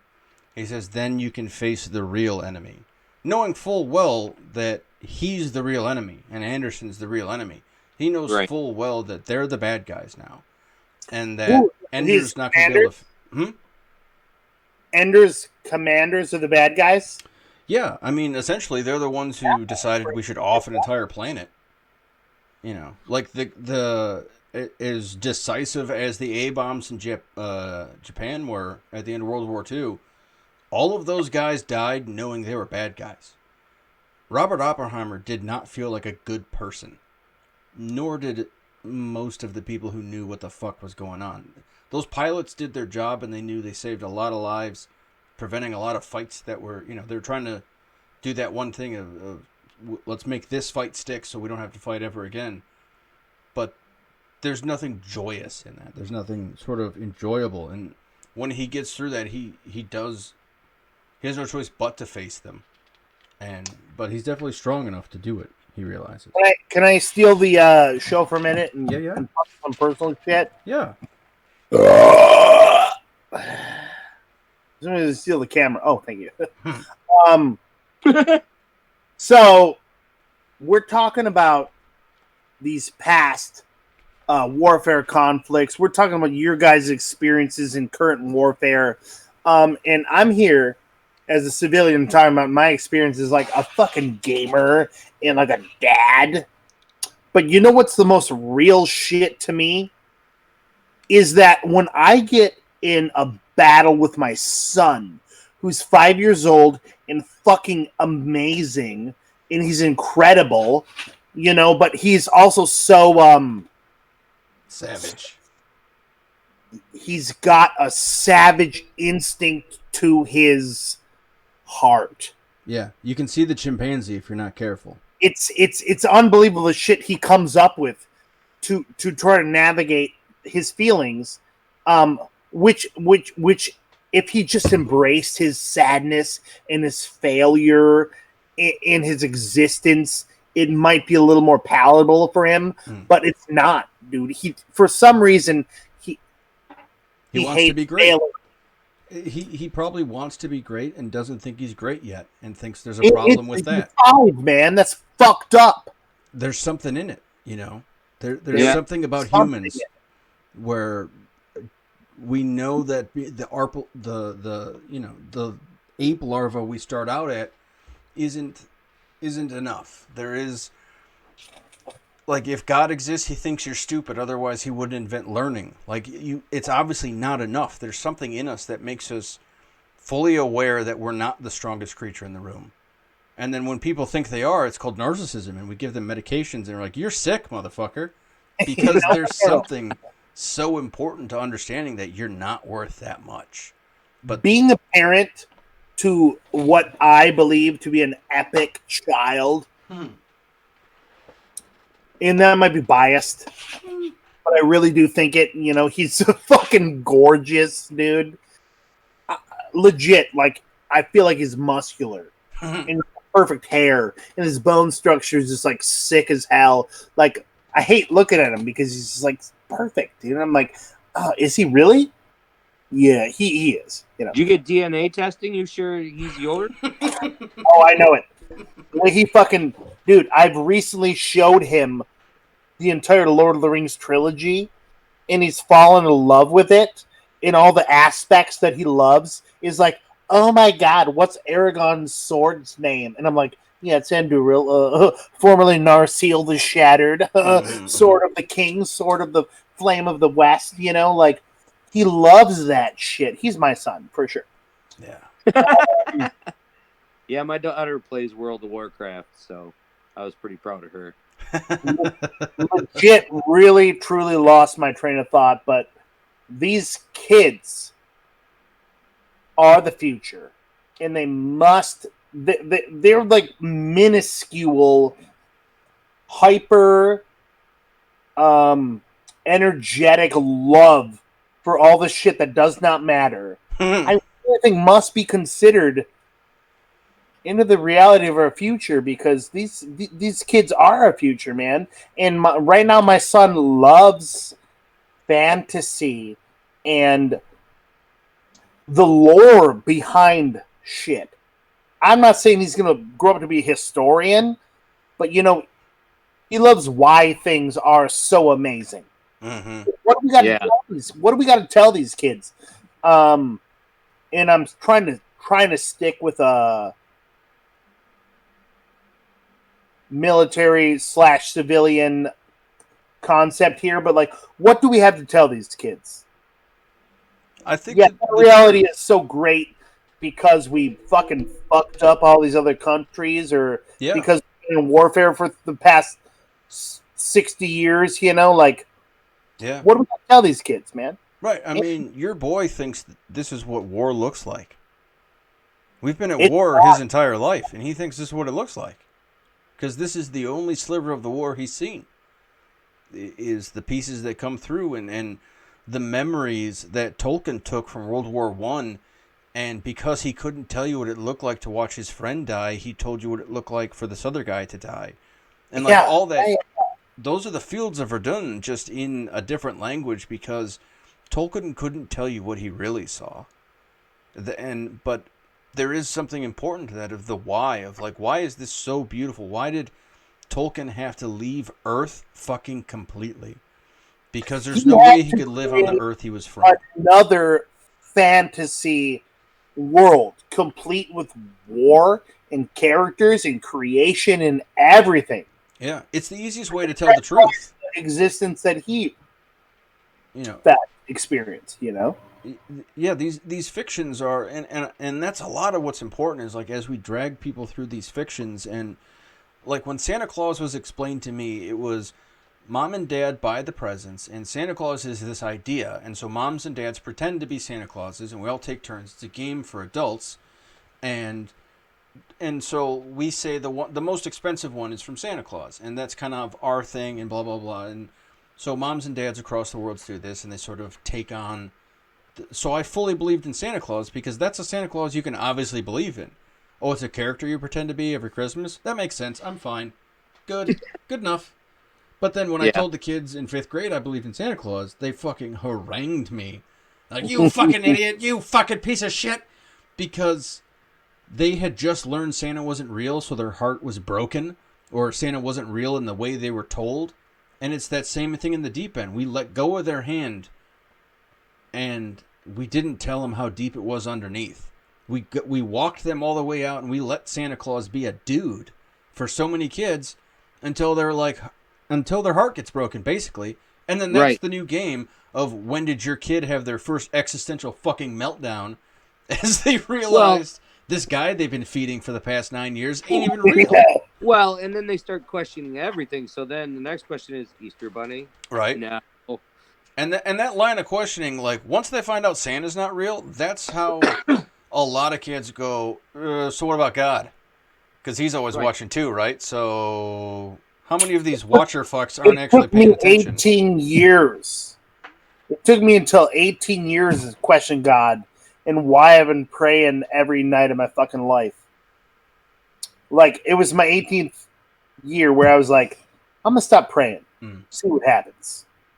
But I prayed every fucking night of my life. Before I fell asleep, I would try to talk to God. Never getting talked back to or anything, like. Right. And before those, a couple of years before I stopped, I realized that, like, stop asking God for shit for yourself. but ask him to bless others around you. You know, as a non-selfish kind of thing. Mm. But like around sometime around my 18th year, I was like, "Is this real, man?" Like, I spend like 10 minutes of my fucking night doing this. That adds up. That's quite a few hours. Well, it eased hours, his yeah. mind, though. Hmm? It eased his mind. Yeah, Yeah. I mean, well, and because For what's sure. interesting is like that prayer wasn't useless. It was completely useful in the moments you were utilizing it, but it wasn't until you had the realization it wasn't doing what you thought it was that it no longer had the initial value you thought. Because you thought you had a hotline to God. And you're like, God, yeah, this is God. Hang on, let me get back to you. But then if you God, what up? right. But if you understand, like, religion as a transcendent process, and so that God is something inside of humans. So if you're going to talk to God, you have to talk to something inside of you. So if you realize praying is just you talking to yourself, then you just talking to yourself for 10 minutes a night, it's not that big a deal. But if Right, you're, like, you're working through thinking your someone's shit. listening, like, it might be a bummer. And me as an atheist, I wish there was a God. I wish there was It would make somebody looking so out for much us. shit Hey, easier. man, as an atheist, do you not believe in one God? I don't believe in any Can you God. believe in many? I don't believe in any. All right. So, as an atheist, can I focus on this for a minute? Is that Sure. okay? Yeah. Hang on. I got to get up and grab somebody. Go for it, guys. I'll be right back. As an atheist, do you believe in aliens? Well, that's not. I don't think that's spiritual. I think that's more. You'd have to be. Me personally, I think you'd have to be an idiot not to think in eternity there's nothing else living. So maybe there is this existence out there that is more spiritual than physical, and but they still can travel, interstellar. Are we gonna get into Bigfoot now? No, not Bigfoot. He's like, if Bigfoot exists, he's this obviously physical woodland ass creature, But like, imagine space creatures. Okay. You ever watch Star Trek? Like, just imagine the possibility of space creatures and how they can exist: physical, spiritual, chemical. Or mathematically, they just do exist. Sure, Right. and you see bees and other bugs who got this hive mind. Maybe they don't understand why they do the shit that they do, but us as humans, like, maybe we're part of a hive mind, and Almost our certainly. overlord, if you will, or whatever, is not physically based, but he's spiritual Well, and I think, or, like, chemical. if you just out take the there. word he out, I thoroughly believe, as an atheist, that religion was simply created when the government or whatever empowered entity can't control you that well. that's agree. definitely a big portion of it. But I think if you give the historical characters a little bit more, like if you think of, okay, ask yourself, again, you're the hero of the story. Ask yourself why you would write the book of Genesis that way, why you would write the book of James or why the Lotus Sutra or any of these sort of religious texts. Like, why was that your decision? And if you think about that, it might be because you just don't have better words of articulating it. These are the words that exist right now. And so if you go through and understand that these guys are just doing their best to articulate natural phenomenon, and Right. then you see that they're using poetry to describe it, Yeah. it no longer becomes a literal thing you can read because you're like, yeah, they're not. Also, it took until, I think it was the Greeks who were the first ones to split up fiction and nonfiction, like mythos and pathos. And before that, when people were writing, they would mix in, it would be like a docudrama. They would mix in fiction and fact because they just figured out writing. This is fucking awesome. So it's kind Right. of like what we're doing. We're trying to be a little bit entertaining and a little bit informative. And so the early Bible writers were being a little bit entertaining and a little bit informative. And then at some point, somebody was like, no, that actually happened. Like, that's the fucked up. That's where the government comes in, is when they take away the ability for the individual to understand, and then they push the narrative that this is something else. I think the Bible's like writing an awards package. Yes. Yes. For you civilians who don't know what writing an awards package is, it is the process of blowing sunshine up your own asshole. And it is just as uncomfortable as it sounds. Yeah, because most of the time they don't fill it out for you. You got to do it yourself. Yeah. They're like, hey, we're going to give you an achievement medal. You're like, oh, that's terrific. Thanks, guys. That's cool. And they go, what'd you do this year? Right. Huh? Give me some bullet points. Yeah, I just need like 8 or 9 bullet points, and if you could have those to me by Tuesday, that'd be cool. Oh, it's Tuesday? Yeah, like I what guess it's charity afternoon. work did you, and can they verify that? Yeah. Yeah. And then if you write it wrong, we're going to turn it down. Like, well, don't nominate me for homework, asshole. Just give me that Right. fucking medal. But there is that process of you have to, when you write a bullet statement, and here's the cheat code if you want to write a military bullet statement. Colonel Kopecky is the guy who told me the simplest. He's the one who told me the way so it clicks. But you always have to have a wow statement. So when you're reading through this list of things, there's always this first line to catch your attention. So it'll say like, best motherfucker on base! Exclamation point. And you're like, interesting. I'm reading. And then it says, this person passed all of their PT and testing scores, and they're the top of the line. And you go, ooh. And then you always have to quantify it with, thereby bringing up combat effectiveness by 75% in the northeast region of the southeast corner of the upside down of the there. And so you have to go from, fuck yeah, to this weird scientific thing. And that's probably, I mean, that's very much, I don't think that's the exact process they were in, but that's what they ended up getting. Right. Was this like, hey, motherfuckers, there was a flood. And you're like, holy shit, what happened? All the animals might have died, but... And then the more you read about it, you're like, oh, this one guy saw that the floods were coming, so he made a big-ass boat, a coracle, actually. The ark was a big circle, and he just filled it up. He basically made a floating backyard and filled it full of goats and fucked off. And then people were like, that's cool. And they wrote a story about it. Hey, And that's Noah's Ark. have you ever seen the movie Noah? No, Oh, Oh, yeah, I did. Where they kill the son or whatever and then shit in there. I don't think they killed the son. Whatever. Did they killed... show the part where Noah's son fucks him in his sleep? There's a weird part in the flood story where one of Noah's kids fucks him while he's sleeping. It's like a Hollywood rendition of the story of the fucking Noah's Ark, dude. Really? And No boofing for Hollywood. Incredible, dude. Are you fucking kidding me? You haven't seen it? Can we do this next?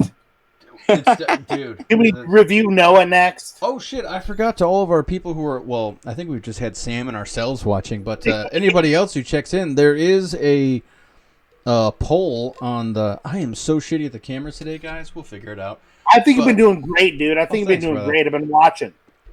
There's a poll coming up where it should be on the live thing for what movie do you want us to watch next. So I put up there for our options because I think these would be fun. Where the fuck's the cards? Oh, here they are. One of them is Rogue One because I want to because here's my thought, and as nerds you may agree or disagree, but Rogue One is my personal favorite Star Wars movie. I don't know that I'll go as far as to say it's the best because that's way too much to say. It was good. Rogue One is the first Star Wars story to feature wars. It's the first time to show you what happens after the fuckers with all the medals and all the dudes in Coruscant say, well, then let's just attack. This shows you what just attacking looks like. And it's a weird... like, that movie had me crying a few times, too, because it's like, fuck. I've seen that. I've been there. I like, holy shit. There's all these moments that... And Gareth Edwards, the guy who directed it, did a really good job of being true to the military experience. Did a lot of like Vietnam footage, World War II footage, and tried to replicate that. But like that was the whole purpose of that movie, was to show you like what a war would feel like in Star Wars. And so like what's the war part of the Star Wars. And that's kind of interesting. And then the other one is not sure. Okay. Oh, I can hit edit. Oh, Starship Troopers. That's another fun Oh my god. Yeah, buddy. I would love it, dude. So we could either watch Starship Troopers next or Rogue One, or it doesn't matter. We'll end up covering them all. But if you want to, if you're not familiar with Starship Troopers, it's a Robert A. Heinlein novel, which we can get into. In Starship Troopers, the movie, they don't do a good job of telling you it's what would happen if the Nazis won. That's the prequel, if you will. So the Nazis win World War II, and now we need more enemies. And Starship Troopers is a lot like Ender's Game, where it shows you the angle of warfare from the youth who have to participate in it, the misinformation that gets put around to the civilian population in order to justify conflict. It's fucked up. There's a lot of stuff Paul and I say to each other, and we say to the team all the time, where I steal a line from the squad leaders where you're it till you die or I find somebody better. And that's all the job positions. That's how they're defined at Deployed from Detroit. You're it till you die or we find somebody better. I might have to rewatch that one, man. Yeah, dude, definitely. And I want to get more movie guys on, because for sure, if we got a pack of veterans and then you and Danny and John, and we just went full Chatty Cathy. John GJ. Yeah.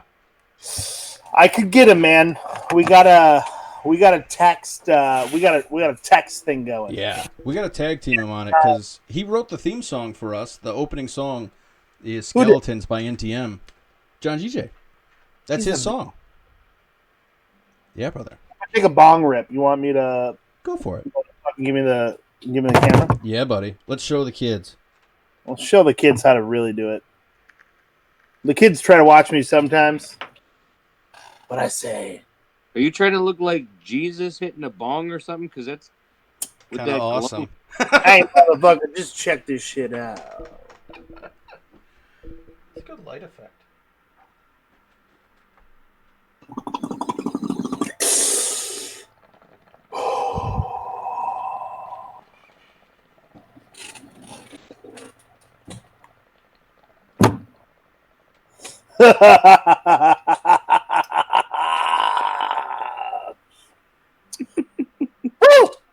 Stealth bong.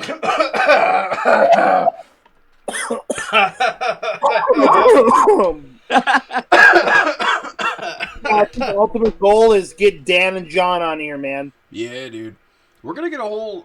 as the Grand Army of the Octopus gets larger, it's going to get crazier. Because... whenever a Marvel movie comes out or something really special comes out... Oh, yeah. That text chain lights up. And John and Dan, they're just... I cannot believe they don't have their own podcast. Yeah. That's partly why... it's like I said, dude. And I hope someone clips this out and says to John and Dan, "You're fucking up." Because you talk to me all goddamn day about these movies. So put it on the internet, man. Mm-hmm. Because I love it. I love talking about it. But they can't help themselves. It's just like hey, don't you flex for a half a second, man. You got to let the blood fill the muscles. Oh, my blood's elsewhere. Give it at least 20 seconds. Now. All right, let's see. 1, 2. Both arms. 3. Most of my arm is made out of whatever boobs are made out of. You have under boob? When I fall asleep on a desk, it's like falling asleep in my grandma's arms. Hey, go ahead and give Dave the camera one more time. Let me show you how to properly flex. And you'll notice how the muscles just fill with blood. You have to put the Darth Vader mask. No. I love that part. I loved it. No. Hey, you can't... God, they say God made the earth in fucking 8 days or some shit. Well, guess what he did on the fucking 69th day? Motherfucker, he made fire. Oh! And he sparked it up, baby.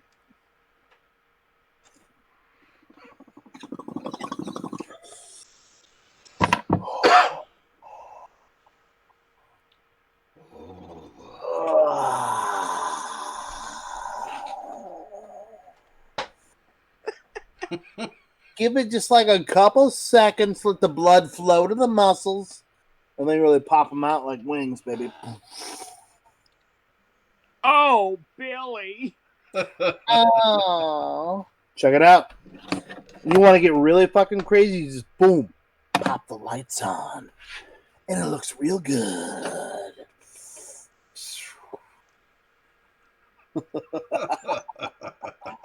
Hey, you know what is pretty relatable about this flex sesh? Thank you so much. Mhm. You want to pop some music on, by the way? Do we have any copyright safe music? Yeah, I don't know that copyright shit yet. I'm Hey, dude, scared it of don't matter, dude. I've encountered copyright infringement so often that I just now like protest it every time they bring it on me, and they'll either be like, "Oh, all right, fine, no big deal," or they'll go, "No, no, that's fine. Just like do whatever." Will they pull it off the air? I don't know Well, if they read the copyright that fast.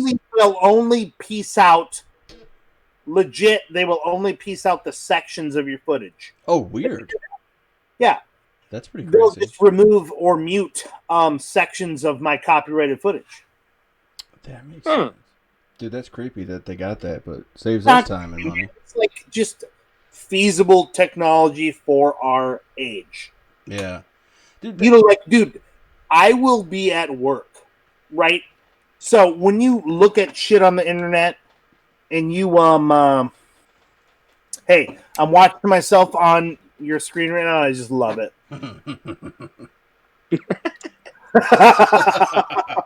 Would No, you fuck me? I'd fuck me. it is kind of. We definitely need to get deployed from Detroit flags and put it behind us, though. That is a good style choice. Yeah. hey, just realize this: if you want this kind of image behind you, not any flag will do. Unless you got a brighter light, you know? Like, this is a cotton ass blanket that I got stretched out to hell, and the light blasts from behind it and lights it up. Oh, shit. But the denser the material, you know, it's kind of a compromise. It's real balance you got to achieve to get that light to shine like that. You know, I've been racking my brain on like what's a good wrap up topic how do we close this or put a button on it? And it kind of blows, we're talking about what we have. We have this, okay, we could go ahead and play a song and then YouTube will pull it and they'll be like, hey, we pulled your thing we only pulled the 4 seconds of the song, so don't worry about it. Like, there's robots and this, that, and the other thing, and drones flying everywhere and talking cars. Like, shit people thought in the 80s that was going to blow their mind is not even impressing these kids. Children your kids' age it's going to take a lot to impress those little shits because they have iPads already. Like, all the stuff that's blown our mind is already old to them. But the thing is, the only thing that's going to impress me is a hoverboard. A legit one. Hoverboard. Not with the fucking wheels. Like, did you see that French one? Yeah. That's some shit. That's going to be fucked up. What about that Iron Man costume? You ever see that Iron Man costume? Oh, dude, I've been tracking that for a while. No, you haven't, dude. Tell me about the latest. Okay, so here is the one thing. Let me just rip the sword out. I gotta get it out. But I'm not gonna waste. Don't let me waste this footage. Okay. Right. So the thing about what are we doing? The thing of hey, I see what you're doing. Yeah, you get it.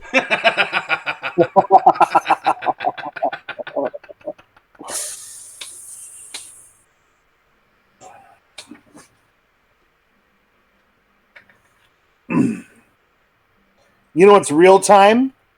Is the footage on the bottom corner. Yeah. I like this a lot, dude. This is a lot of fun.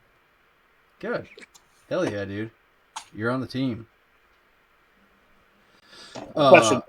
So the Iron Man thing, like, even going back to the technology of, like, holy shit, all the stuff we have, like, that Iron Man project right now, Adam Savage built one, the guy from Mythbusters, and he 3D printed the Iron Man armor in titanium.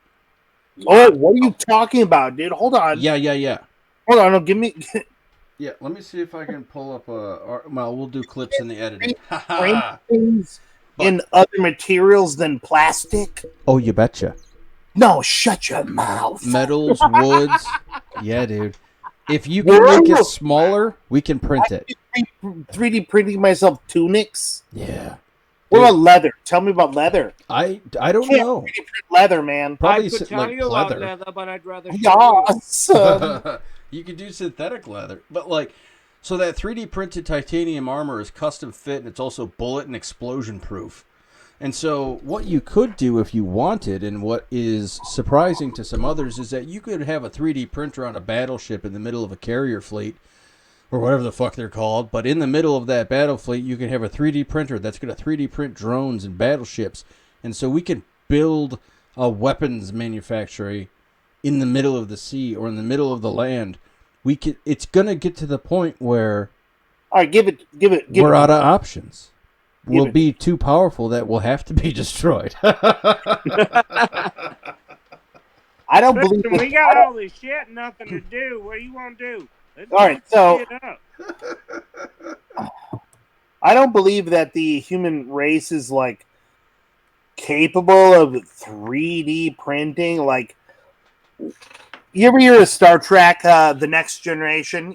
You ever hear that show? Oh, my dad talked about it. I've seen every Shut your single mouth. episode. Classify that show for me. Idealistic. Is it a documentary? Is it a fiction? Is it science fiction? Is it fantasy? Like, classify Star Trek: The Next Generation for me. Tell me. I think it's an allegory for how we should do things. Yeah, it's an instruction manual. Because it's always, here's the challenge, and here's how you beat it. You know, here's what this hill looks like, here's how you climb it. Well, if you ever look that show up, don't look for science fiction. Don't look for space fantasy. They called it science eventuality. Picard was hot. The hottest, dude. Like Hansel, bro. Well, yeah, because one of the most amazing things about human beings that we don't give ourselves enough credit for, and maybe some of the surprise you see in like how powerful your boy is because you realize that like that's the same monkey that made an A-bomb. We need to be careful with this fucking creature. Like, that is the same creature that invented the A-bomb. That little maniac bumping into things and, like, whatever. But, like, all of that capability exists in us. And, like, the great thing about Star Trek is all the nerds it inspired who gave you all the shit you're using to watch this. Science eventuality, bro. All those Science dorks were like, I'm going to make that. They made it. They thought about it. They created it in the fantasy world and showed it to you on TV. Yeah, and now nerds are making it, bro. Well, and you know what? We're totally off of Ender's Game, but we're talking stories, and this because I haven't watched Game of Thrones. It's gonna be like 3 hours of sick footage. Hell yeah, dude! It's footage, like, man. I can't get into epic fantasy partly because I'm an amateur historian, partly because I'm an amateur everything, and I read too much into it. But fantasy is the story of how we wish our past was, or how we believe our past was. Fantasy is always us rewriting our past. And science fiction is always us dreaming of a future, or having a nightmare about the fucking future. I'm a Blade Runner geek, and like, that shit's coming, kids. It's a coming. And what, like drone, like people you can't tell are fucking. Oh yeah, all that. All that. Because we can dream it. And because here's the crazy thing about humans. Everything we can dream, we can fucking make. That has never not been a thing of humans. Everything we dream of, we make it. Even if it's fake. Like the mind. Dude, even if it's... it's like, what's more powerful, the muscle or the mind? The mind, dude. Are you sure? For sure. What carries out the will of the mind? The bitch muscle. Yeah, Pretty much. Yeah, man. It's. But what, Steve? Didn't you show on camera or something what the mind and the nervous system or whatever? Yeah, It yeah. goes, that's us. Everything else is, this. Yeah. You know what I like to think of? You know how people like talk about like, oh, your aura is so huge, or like, oh my god, your fucking aura is so pink today. You know I've what been married for 25 years, man. I mean? Your aura is Shit. your aura is probably pink as hell, dude. It bleached out in the summer. Your aura's like, oh shit, man, it's pink as hell. It's black. We call it a shadow, but I have a black aura.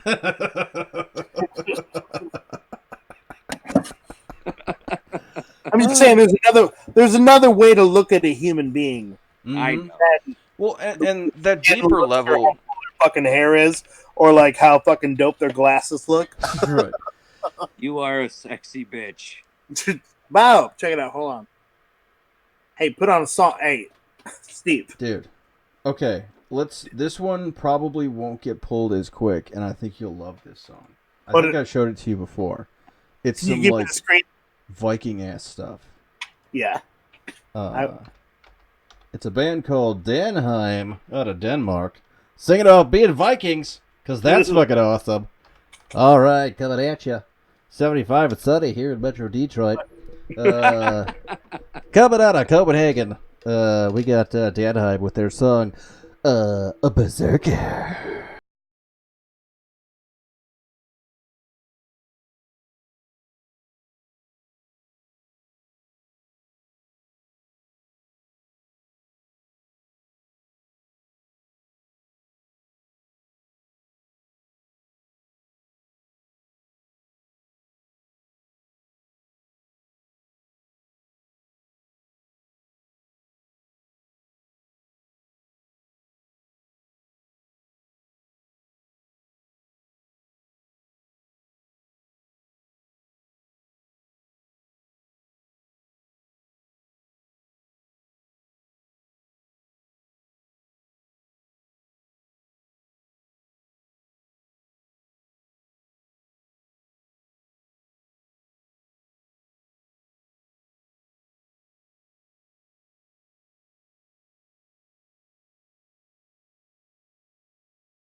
All right, brother. I'm an old man and I'm out. Hey, sweet dreams, man. All right. I Alrighty. will dream about you and maybe Hey, we'll if you both do, hey, listen, man. If you dream about me, be sure like text me tomorrow, like on my Instagram or something. Laser Daddy, that backslash Instagram. LAZR. I'll hit you up, brother. It's been fun. Alrighty, so let's put an official button on this bad boy. Thank you guys so much for hanging out with us. If you made it through this entire great distraction of ours, this has been the Deployed from Detroit School of Leadership and Madness. I've been Steve. That's been Iggy, and this has been Adam. And we'll let it close him out with his plugs and where you can find him. So, Mr. Laser Daddy, where can the boys and girls come to get more?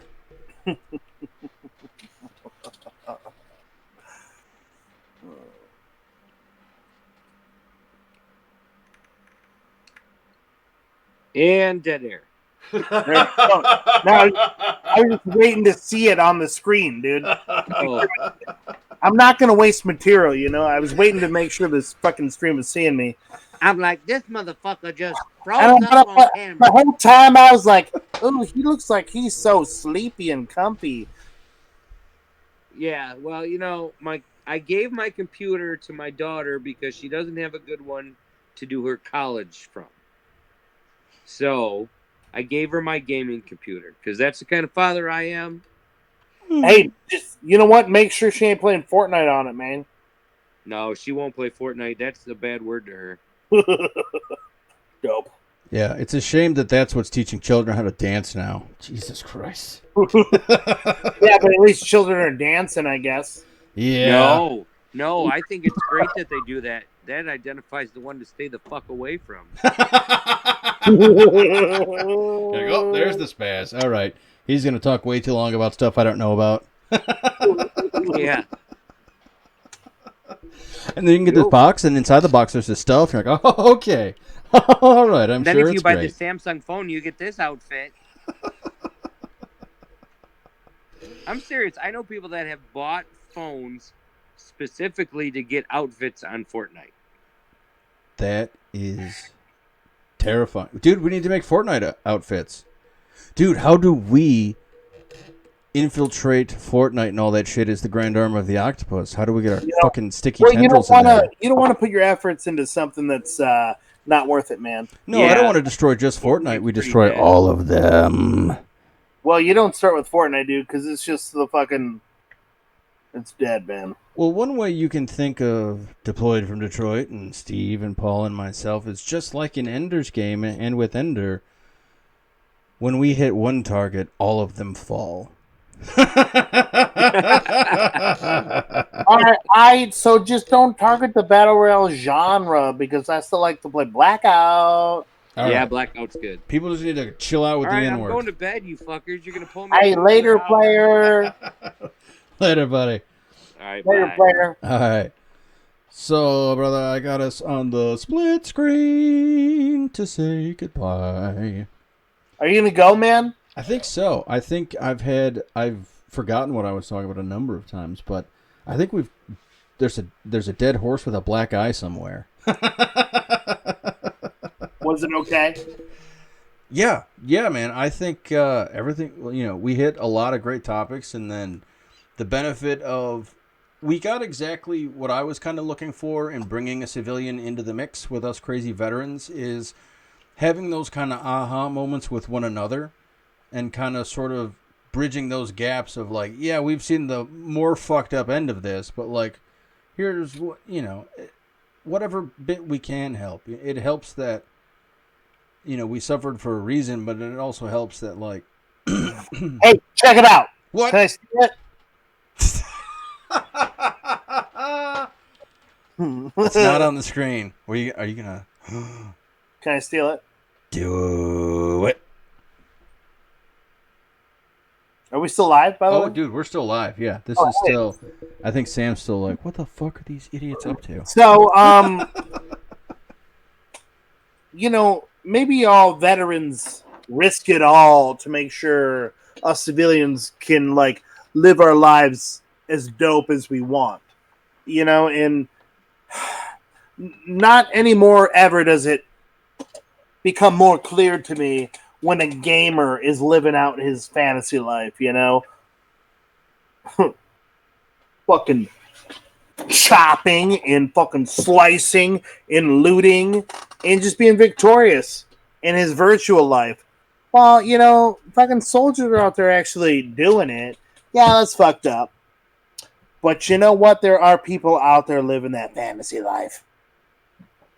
Yeah, man. In the virtual world. And I'll tell you, as probably a representative of most of the vets, I can say that that's exactly why we fought. That's exactly why we did all that shit, is so that you guys don't have to. You can skip it. We did it so you don't have to. And not just so you don't have to, but so we don't ever have, so Odin doesn't have to. Right. I hope everything I did, your boy will never fucking see. But unfortunately, he's going to see something weirder and worse. And so we got to get rid of these old bullshit problems we're fighting and get these kids ready for what's coming next. You know what we got to get rid of, man?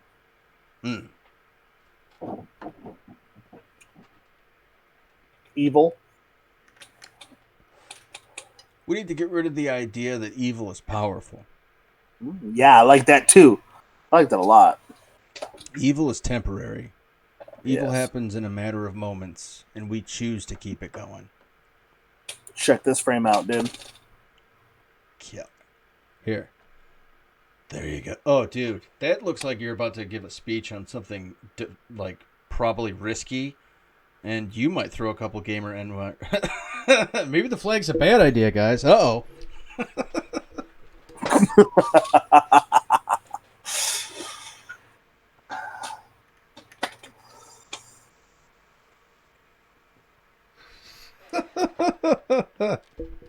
Alrighty.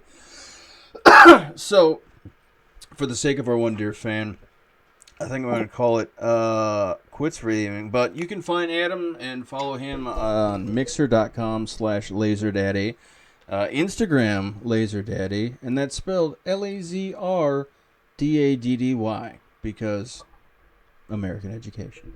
Hey, can I tell the story one more time? Hit it.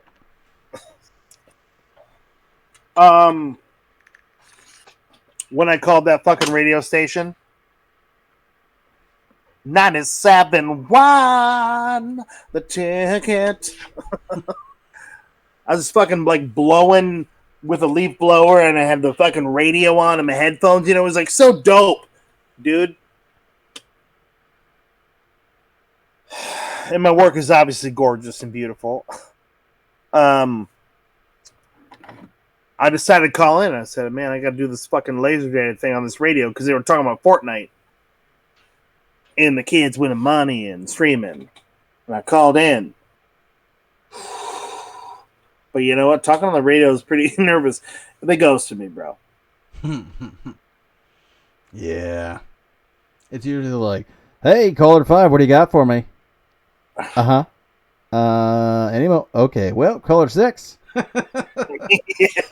Truth be told, I forgot my whole point of the story. I thought I was going somewhere real dope. The 97.1 fellas getting that Laser Daddy name out there because might as fucking well. Yeah, we're not really sure. It was fun as hell, though, dude. Yeah, man. I've had a good time with this. Iggy had a good time. The viewers are going to have a great time. This is also kind of a preview of, on the business end, we were talking in some of the shareholder bits and some of the stuff the viewers have seen ahead of time. And I talked to you about this too, Adam, where Deployers from Detroit's back end, we got the School of Leadership and Madness. That's our fun podcast. We're going to have fun other podcasts come up and other this, that, and the other.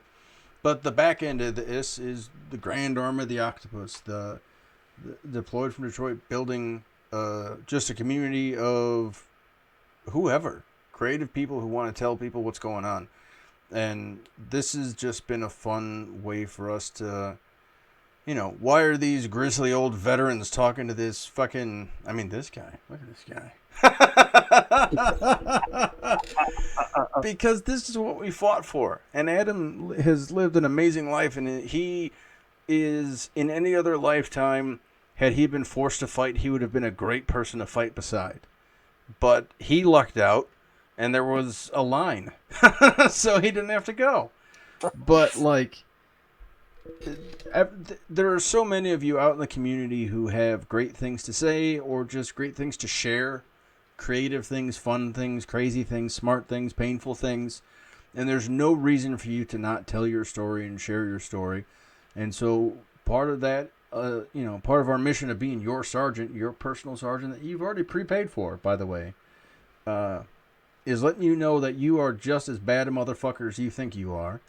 You probably still need some work, so don't get too headstrong. But you're definitely worth fucking trying. And if you need some help in that direction, let us know. Or whatever. But you're worth it. There's a fight, and we're in it with you. So whatever comes, we just want to help people be their best and craziest self. Because that's when the interesting shit happens. That's when success happens. That's when wars end, peace stops, and we end up on the fucking moon. You want to go to the moon, man? I want to be buried on the moon.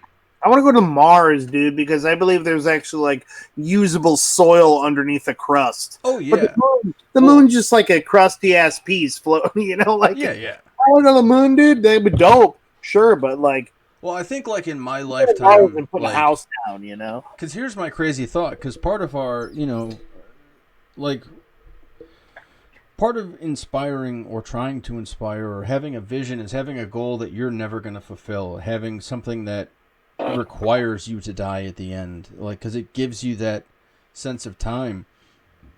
And if I make it my personal goal to be buried on an international veteran cemetery on the moon, what else has happened to make that happen? Like when they wanted people to build ships, they didn't tell them to pick up that piece of wood and saw that. They said, there's an ocean out there and it doesn't fucking end. And if you keep going, you'll find something no one else has ever seen. And so bury me on the moon, because what the fuck, like, what you're going to come up with on accident is going to be amazing.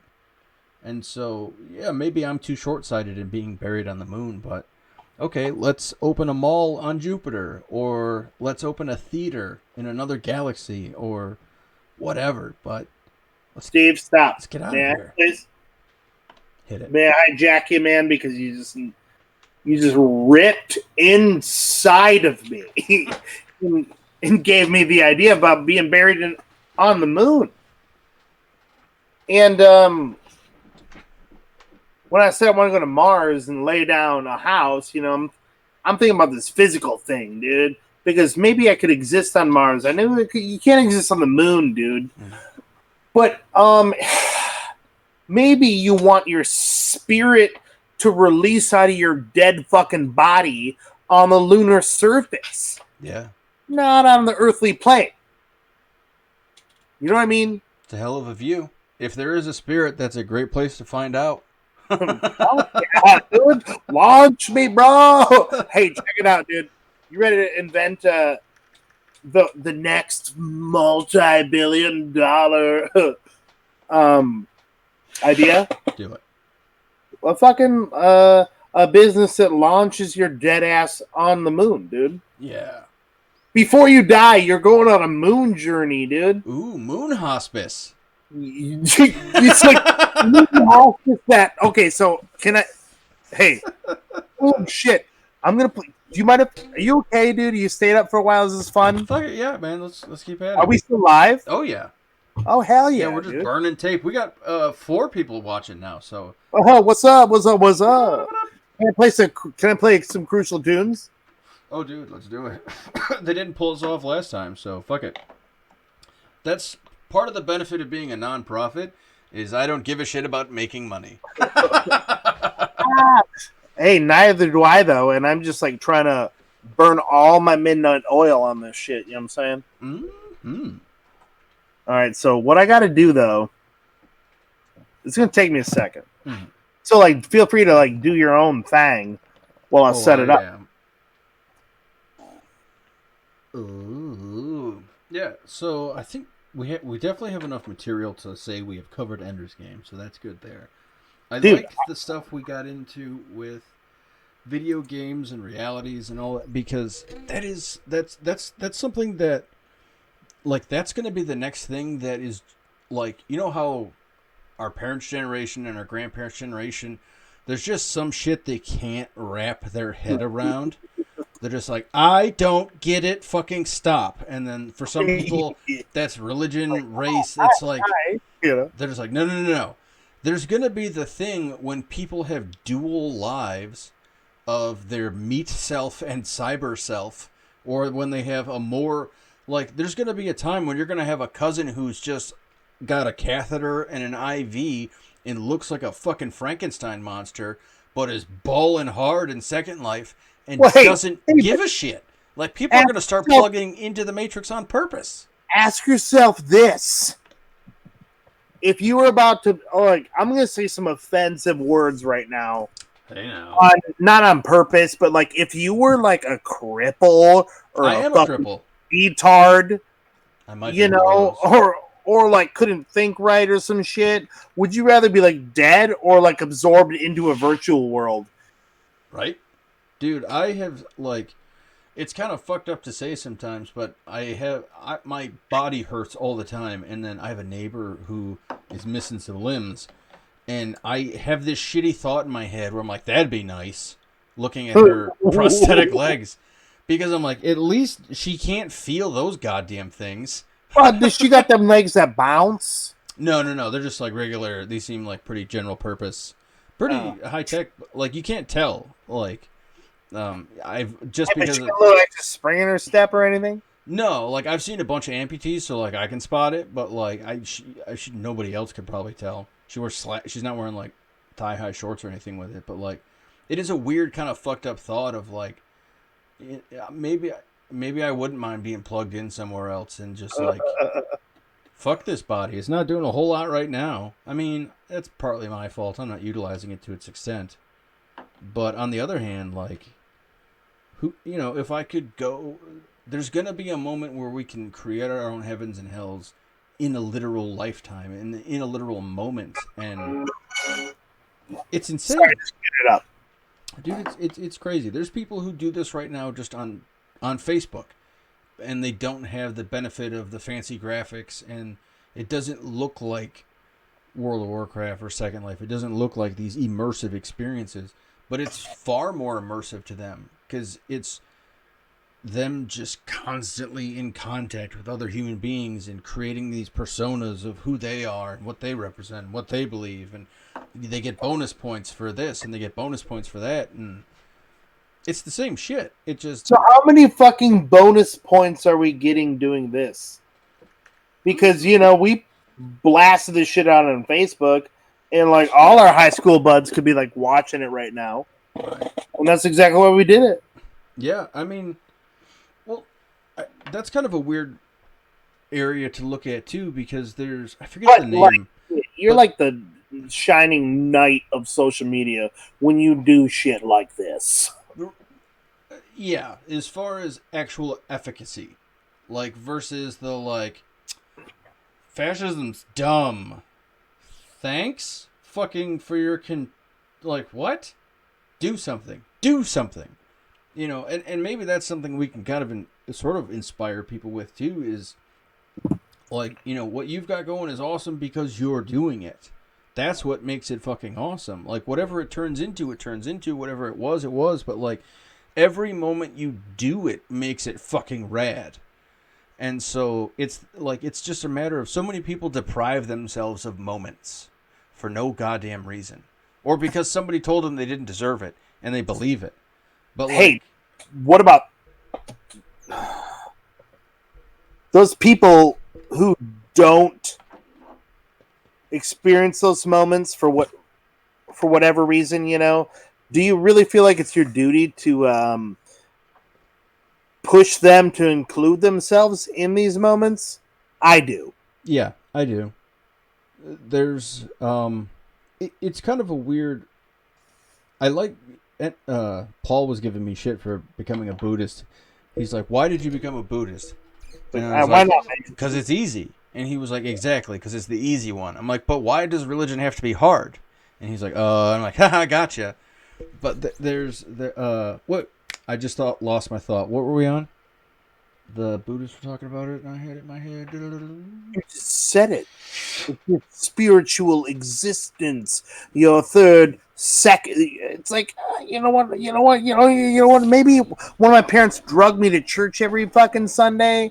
They were trying to teach me about a different existence. Right. Spiritual existence. And I'm like, no, you don't understand. I'm like kicking fucking ass in Street Fighter right now. Like, let me get back home. Me and Mark got like some rounds to go, like we just played games, know? And what's amazing too is like somebody who's raised other people's kids for a long time is that if you let those kids in the wild, they will learn the lessons you're afraid they won't learn.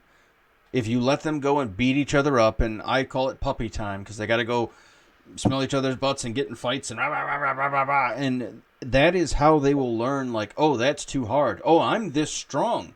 Oh, this is that. Like, all these things you're trying to warn them about, they're never going to make sense until they get it. I mean, it goes back to the school shooting thing. When you deprive people of the intermediate violence, like all they have is the big violence at the end. And so these like, oh, will my kid understand fairness and politeness? if you put that kid in a room of like, I'd say 10 other kids, give them a month, they'll figure it out. Like, if you want them to learn it immediately, yeah, we can train them and we can teach them. And there's a lot of shit that kind of has to be taught, but most of the things we want out of people can be sort of intuited naturally because they're just that universally true. They're just these things that once you have that in your toolbox, it changes the world, and it just you exist in a different place. You can't exist in that world where what your shoes like fucking matter. Like that world is so many lifetimes ago, so many worlds ago that they're just not even important. But and maybe that's some of the problem too, like where we're talking about with the thank you for your service. On your end, you're like, thank you, man, fucking thank you, that was insane. And I'm hearing thank you for watching those guys do this, and I'm like, ah. But it's 100% about just the individual experience of. God damn it, I lost my thought again, dude. My brain is wisping this evening. It's falling apart. God damn. Hey, Dude. man, what a fun fucking night, dude. And I really enjoyed, like, watching Ender's Game because I paid special attention to it. Hmm? You know what I mean? It was just like, it's a fun-ass thing to do, is to prepare yourself for a movie review. Surprise me with another one someday. Yeah, like, dude. for sure, please. Real if soon. it's good for you. Well, let's do, I don't think the boys will have a problem bringing you on for movie nights just in general if you want to do that. And we can Yeah, just but talk I mean, shit. like, you can give me your list of movies Yeah. if you want that. Like, maybe I'll pick one, but, like, For sure. time is like... Oh, no, you got to do your thing for sure. Yeah. I amped myself up for this for, like, days. Yeah, I've been I have putting a lot stuff of time together to do too. extra shit. This is dope as hell. Yeah, man, definitely. Because like, if we can get that, or if you've got movies real specific that you want to do with us, just put that on a list, and then we'll figure it out. I'm retired, so my schedule is whatever I turn it into. But we'll definitely work. I'm trying to get coming up August 4th. I need to double check with him, but him, Tom Rowland, is going to come on to talk to us about the Enchiridion, this book written way back when in Rome by a fellow named Epictetus. On it, some people translate it as the manual, so it might be a manual on how to live your life. Why don't we how come we can't get Tom on here like sooner? He like August got 4th, computer, Sunday. Right? That's Sunday. Love to hear this Sunday. What? Yeah, I think so. I need to call him to double check, but and he's gonna do this. Yeah. Oh my God! If there's a fourth spot, or how many people can you have in a hangout? I think we can fit 5 in a hangout and then 25 in the larger one. What do you mean? Like, so because we can do like a full on. I'm looking at the Google Hangout. Would they all be across the bottom of the screen? Yeah. That's cool as hell. Yeah, you'd be. Dude, that's actually really cool. Yeah, I've been loving this and it's free. So like I use OBS, you use OBS too. That's free. Yeah, you're doing it. I want to know more about how you're doing it. It's cool as hell. Yeah, that's definitely a thing we want to, because we're gonna start, like, as we bring on people, we're gonna start training them up the best we can as far as like, well, this is at least what we do. But we kind of want to start getting to that point where we can share a lot of what we do, because OBS, go Google it if you're interested in streaming anything or even recording anything. It's a great platform for just recording stuff. And it's real simple, and it takes a minute to kind of figure out, but it's really easy, and and that makes it kind of powerful. You can do a ton of cool stuff with it. But then Google has a ton of stuff that is either free or cheap. So with the nonprofit stuff, it's free to cheap. And then the other part too is, like, we want to use our nonprofit status to buy licenses for shit and then give people access to the software. So, if people sign up or whatever, then we can give them Adobe CC, and then they can just go buck wild and create all kinds of cool stuff. Hey, would you want them to just sign up, or would you like need them to like fucking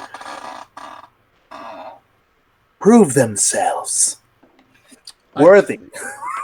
I think I want to give everyone the shot because something Paul and I saw in the military for sure is that anyone can be made worthy. Oh, Like, even a piece of garbage I can work with. As long as I get them honest at some point, I can do anything with a person. As long as we can dude. have honest I feel like dialogue. dude. What disappoints me the most in a young prodigy is dishonesty, dude. No, 100 fucking percent, bro. Mm-hmm. I don't care if you didn't do your job right or whatever, but if you ever fucking lie about anything, right. I'm like, oh shit, you're definitely not the person I fucking thought you were. And people lie for two very, very, very specific reasons. Because lying happens at. I won't talk about the mechanical part, but like either you're afraid that person is going to kill you, so you need to hide the truth from them so you don't die, or you need to lie to them. Or so there's three reasons. I'm sorry. And then either if you don't lie to them, you'll be kicked out of the social order. So, no, I am this tough. Okay, good. You can say you're a strong warrior. And that's why a lot of people don't say, oh, I cry when I go to bed. Because they think, oh, that means you're a bitch. You're a bad warrior. Goodbye. But it's not how it works. And then the third one is just because they think you'll think less of them. Which is even just a weaker reason. But, like, all three reasons are stupid. Just tell me what the fuck's going on. I can't do anything actionable with lies. Nothing good, nothing productive can come with bad information. You know what I try to do with my son, like real early on, and I don't necessarily feel like I failed at it. I just feel like it's an impossible task or something that's way harder than I thought it would be. But I always told myself like I'm gonna be that dad that my son can just fucking come to and be like, oh, dad, like I'm gonna just tell you all my fucking darkest secrets and everything. I'm gonna talk to you, you know, like. Even though I've tried so fucking hard to create that atmosphere, like, you know what? I'm gonna crack one. I can't achieve it. We do it with humor. That's why we have such sick jokes. Like, do you know why you should be against late-term abortion? You need to catch it early enough to have the runny part to dip your toast in. Ew, that's so nasty. Yeah, we're horrible creatures. That world don't work like that, you know? Right, but like human beings ain't fucking each other's brains out, you know, inseminating each other with their liquids. It's like a chicken that's bop, bop, bop, bop, bop. He's like bopping around, like, you know, he's like, yeah. It's not a joke to share with the kids, but another chicken is whatever. And then he goes bopping and back around. It's no big deal, dude. Like the thing I found is like what humor does is humor allows you to talk about a scary thing and imply that it's still okay.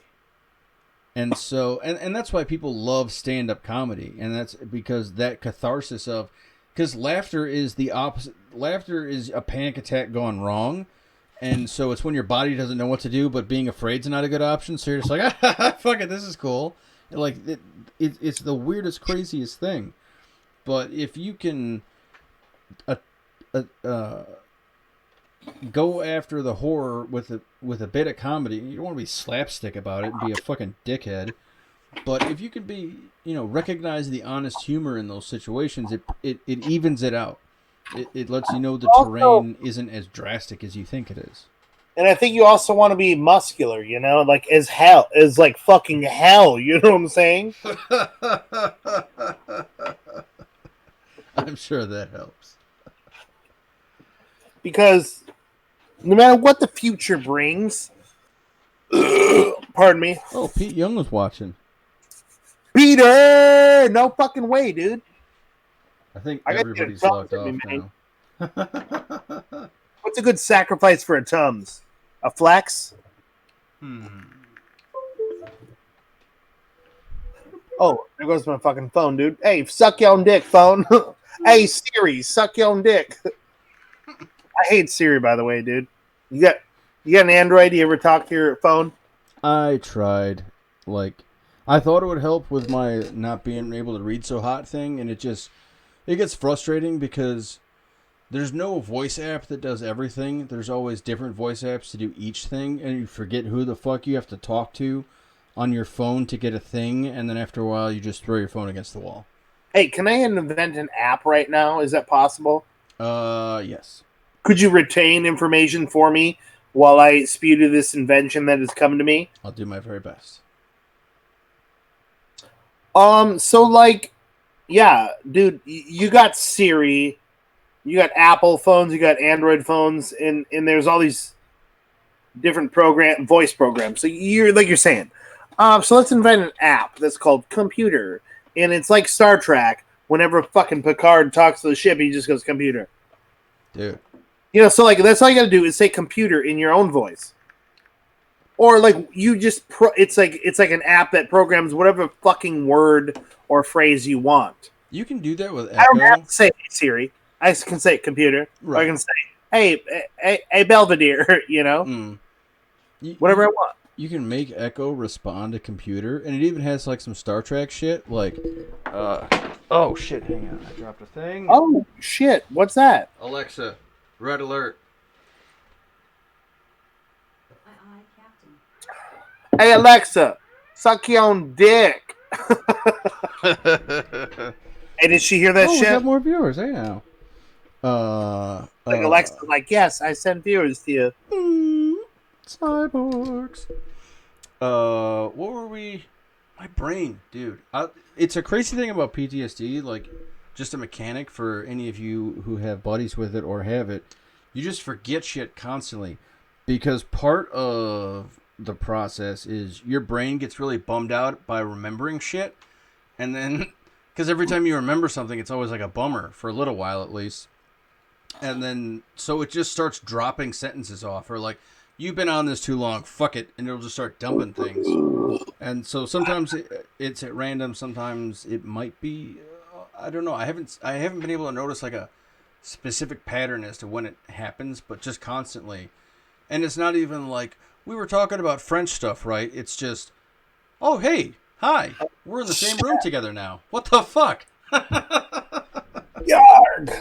Yarg. Look at that. Oh shit, my phone must have died a long ass time ago. Oh. Well, oh shit, my phone must have been dead forever, man. What's up? Shit. Alright, so it is 1 a.m. So. Hey, is Pete still watching, man? How can you tell? When you're streaming stuff on YouTube, they have a live dashboard for all you potential streamers out there. And when you go into the live dashboard, here, I'll show it to you guys. Might as well. So, over on the screen, it's got the video, and you can see Ab and I over there. You can see it's loading. We're doing something. And then it's got all kinds of, it'll give you these little steps here. So it says to begin, you got to do these things. And here's the chat, so you can see who's talking. So our buddy Samantha Pierce has been in there. She's a buddy of mine from the W. She lives in Waterford. She's a Navy vet.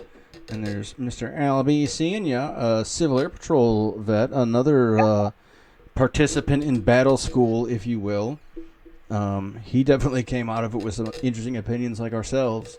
That happens when you teach kids to kill. We end up weird. But hey, if you teach a kid to just be strong enough to kill or incapacitate, it's combat. Is it killing or is it combat? It's the same thing. Is it killing or is it combat? You know what I mean? Am I getting on another topic here? No, I think we're rolling, baby. Yeah, we're still on. It's like, I gotta refresh this shit. It's the same as like in Ender's Game there, when they were running them through those drills. Like, you're still teaching them how to kill people. Like, even though at the end of the day this is a game and no one's going to die, you're still teaching them how killing works. You're still, when they go point this at a thing, it's gonna die. And that's what we do a lot. But it's not bad, because when you teach somebody how killing works, not necessarily how to kill, but what killing does, they will be less likely to use it frivolously. They'll be like, oh, I should kill less because it fucking sucks. How do you what? How do you teach a kid that you feel like really just needs to be shown You just got to show them. what killing is? You know, like this shit's gnarly, dude. Yeah. Well, that goes back to the other movie Night of Fury, where the tank crew says to the kid, you know, they're like, just wait till you see. Because he's asking all these fucking questions and he's yapping like any other noob. And there's just no answer they can give him that's going to do any justice. So there's like, just wait till you go see. And that's the unfortunate thing. But I mean, if it kind of goes to our mission with our upcoming secret 9/11 party we're trying to get together. Where, What's that all about? Well, the idea is 9/11 party sounds scandalous, so it'll get a lot of attention. And then once they see it's a bunch of disabled vets, they won't be able to talk shit. And then we'll have their attention. And then we can talk about, hey, we've been at war for 18 years. 9/11 turns 18. What the fuck, guys? Like, let's do something. But a big part of that is, I mean, the biggest thing we want to accomplish that evening, or in whatever this thing is sending people overseas. We want to send the class of 2020 overseas. And not like in the military sense, but give them a vacation, send them to Spain, let them make out with a stranger, let them try out and eat food, let them see the poor in the poor, the rich in the rich place. Just show them the real world outside of the gates before they come back to make decisions on what happens here. Before they decide to go off to the war, maybe they can go to Syria, or probably not Syria. It's probably fucking insane to travel there right now. But like, and go to Egypt and see how their war just went. I mean, we just said there's 50 wars. Like, I don't want to send kids to war, but like, we want to send these kids out so they can see. That's the closest you can get to war, is because ultimately all that the big realization in war is like you point a rifle at somebody and you realize like, oh, they're the same as me.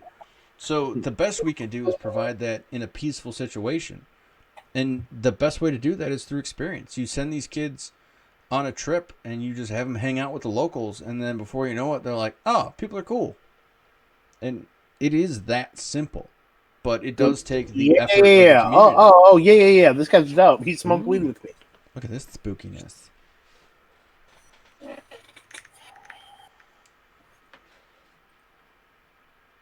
No, that's not cool. What's happening? Oh, you're giving me full screen. I'm just. I thought you were doing like. Oh, I see what you're doing. I'm just trying to set up a frame. Word. It's fun you being in control. It is kind of weird. I hope you have like fun with it, and like if I'm ever doing this shit on your fucking show, just be like, no, dude, don't do that anymore, or something. You know, it's your shit right now, and I'm fucking on it, and like, no, I mean, we usually just barrel through shit, but like, it does make sense to like, well, if we're gonna edit this later, let's give them some other shit to edit. If we're burning tape. Well, I mean, we're just burning internet. Maybe, yeah. Yeah, I mean, hey,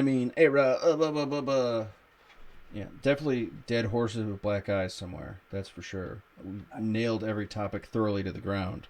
It was fun as hell. Yeah, man. It's I like this setup, and then yeah, we'll have to poke John and the boys and see if we can't get them on. Maybe I'll bet you Danny Boy would be down for Rogue One. He might be into that. He's a big Star Wars fan. And then, dude, yeah, if you summoned him on a Star Wars topic, yeah, he wouldn't have a choice. That's his bat signal. He'd be like, "What? Somebody talking about Star Wars? It is. I heard Star Wars." So yeah, maybe I'll pester him. But all right, let's do an official fake kind of closey, and then we'll call it a day. So, all right, folks, we appreciate you hanging out. I've been Steve. Iggy was with us. That's been Adam, the Laser Daddy, the Swamp Viking of Waterford. Love you guys. I love this show, man. Hey, man, we love you. Thanks for coming in and hanging with us and experimenting in our school of leadership and madness. It was fun as hell, man. So hopefully you learned something. Hopefully you forgot something. Hopefully something else happened too. But in the meantime, hang out. Go check out our back catalog and watch us. Again, if you're interested in joining the team, if you've got a voice, if you're a veteran who's been out there and has seen some shit and wants to tell people about it, give us a call at 288-9617. Email at dfd.slm@deployedfromdetroit.com. It's on the bottom of the screen there. We want to be your sergeants. We don't know what that means. We don't know what that looks like, but it kind of looks like this. And so far, it's a lot of fucking fun. So go out and do some warrior stuff. There's no reason not to, all right? We love the fuck out of you.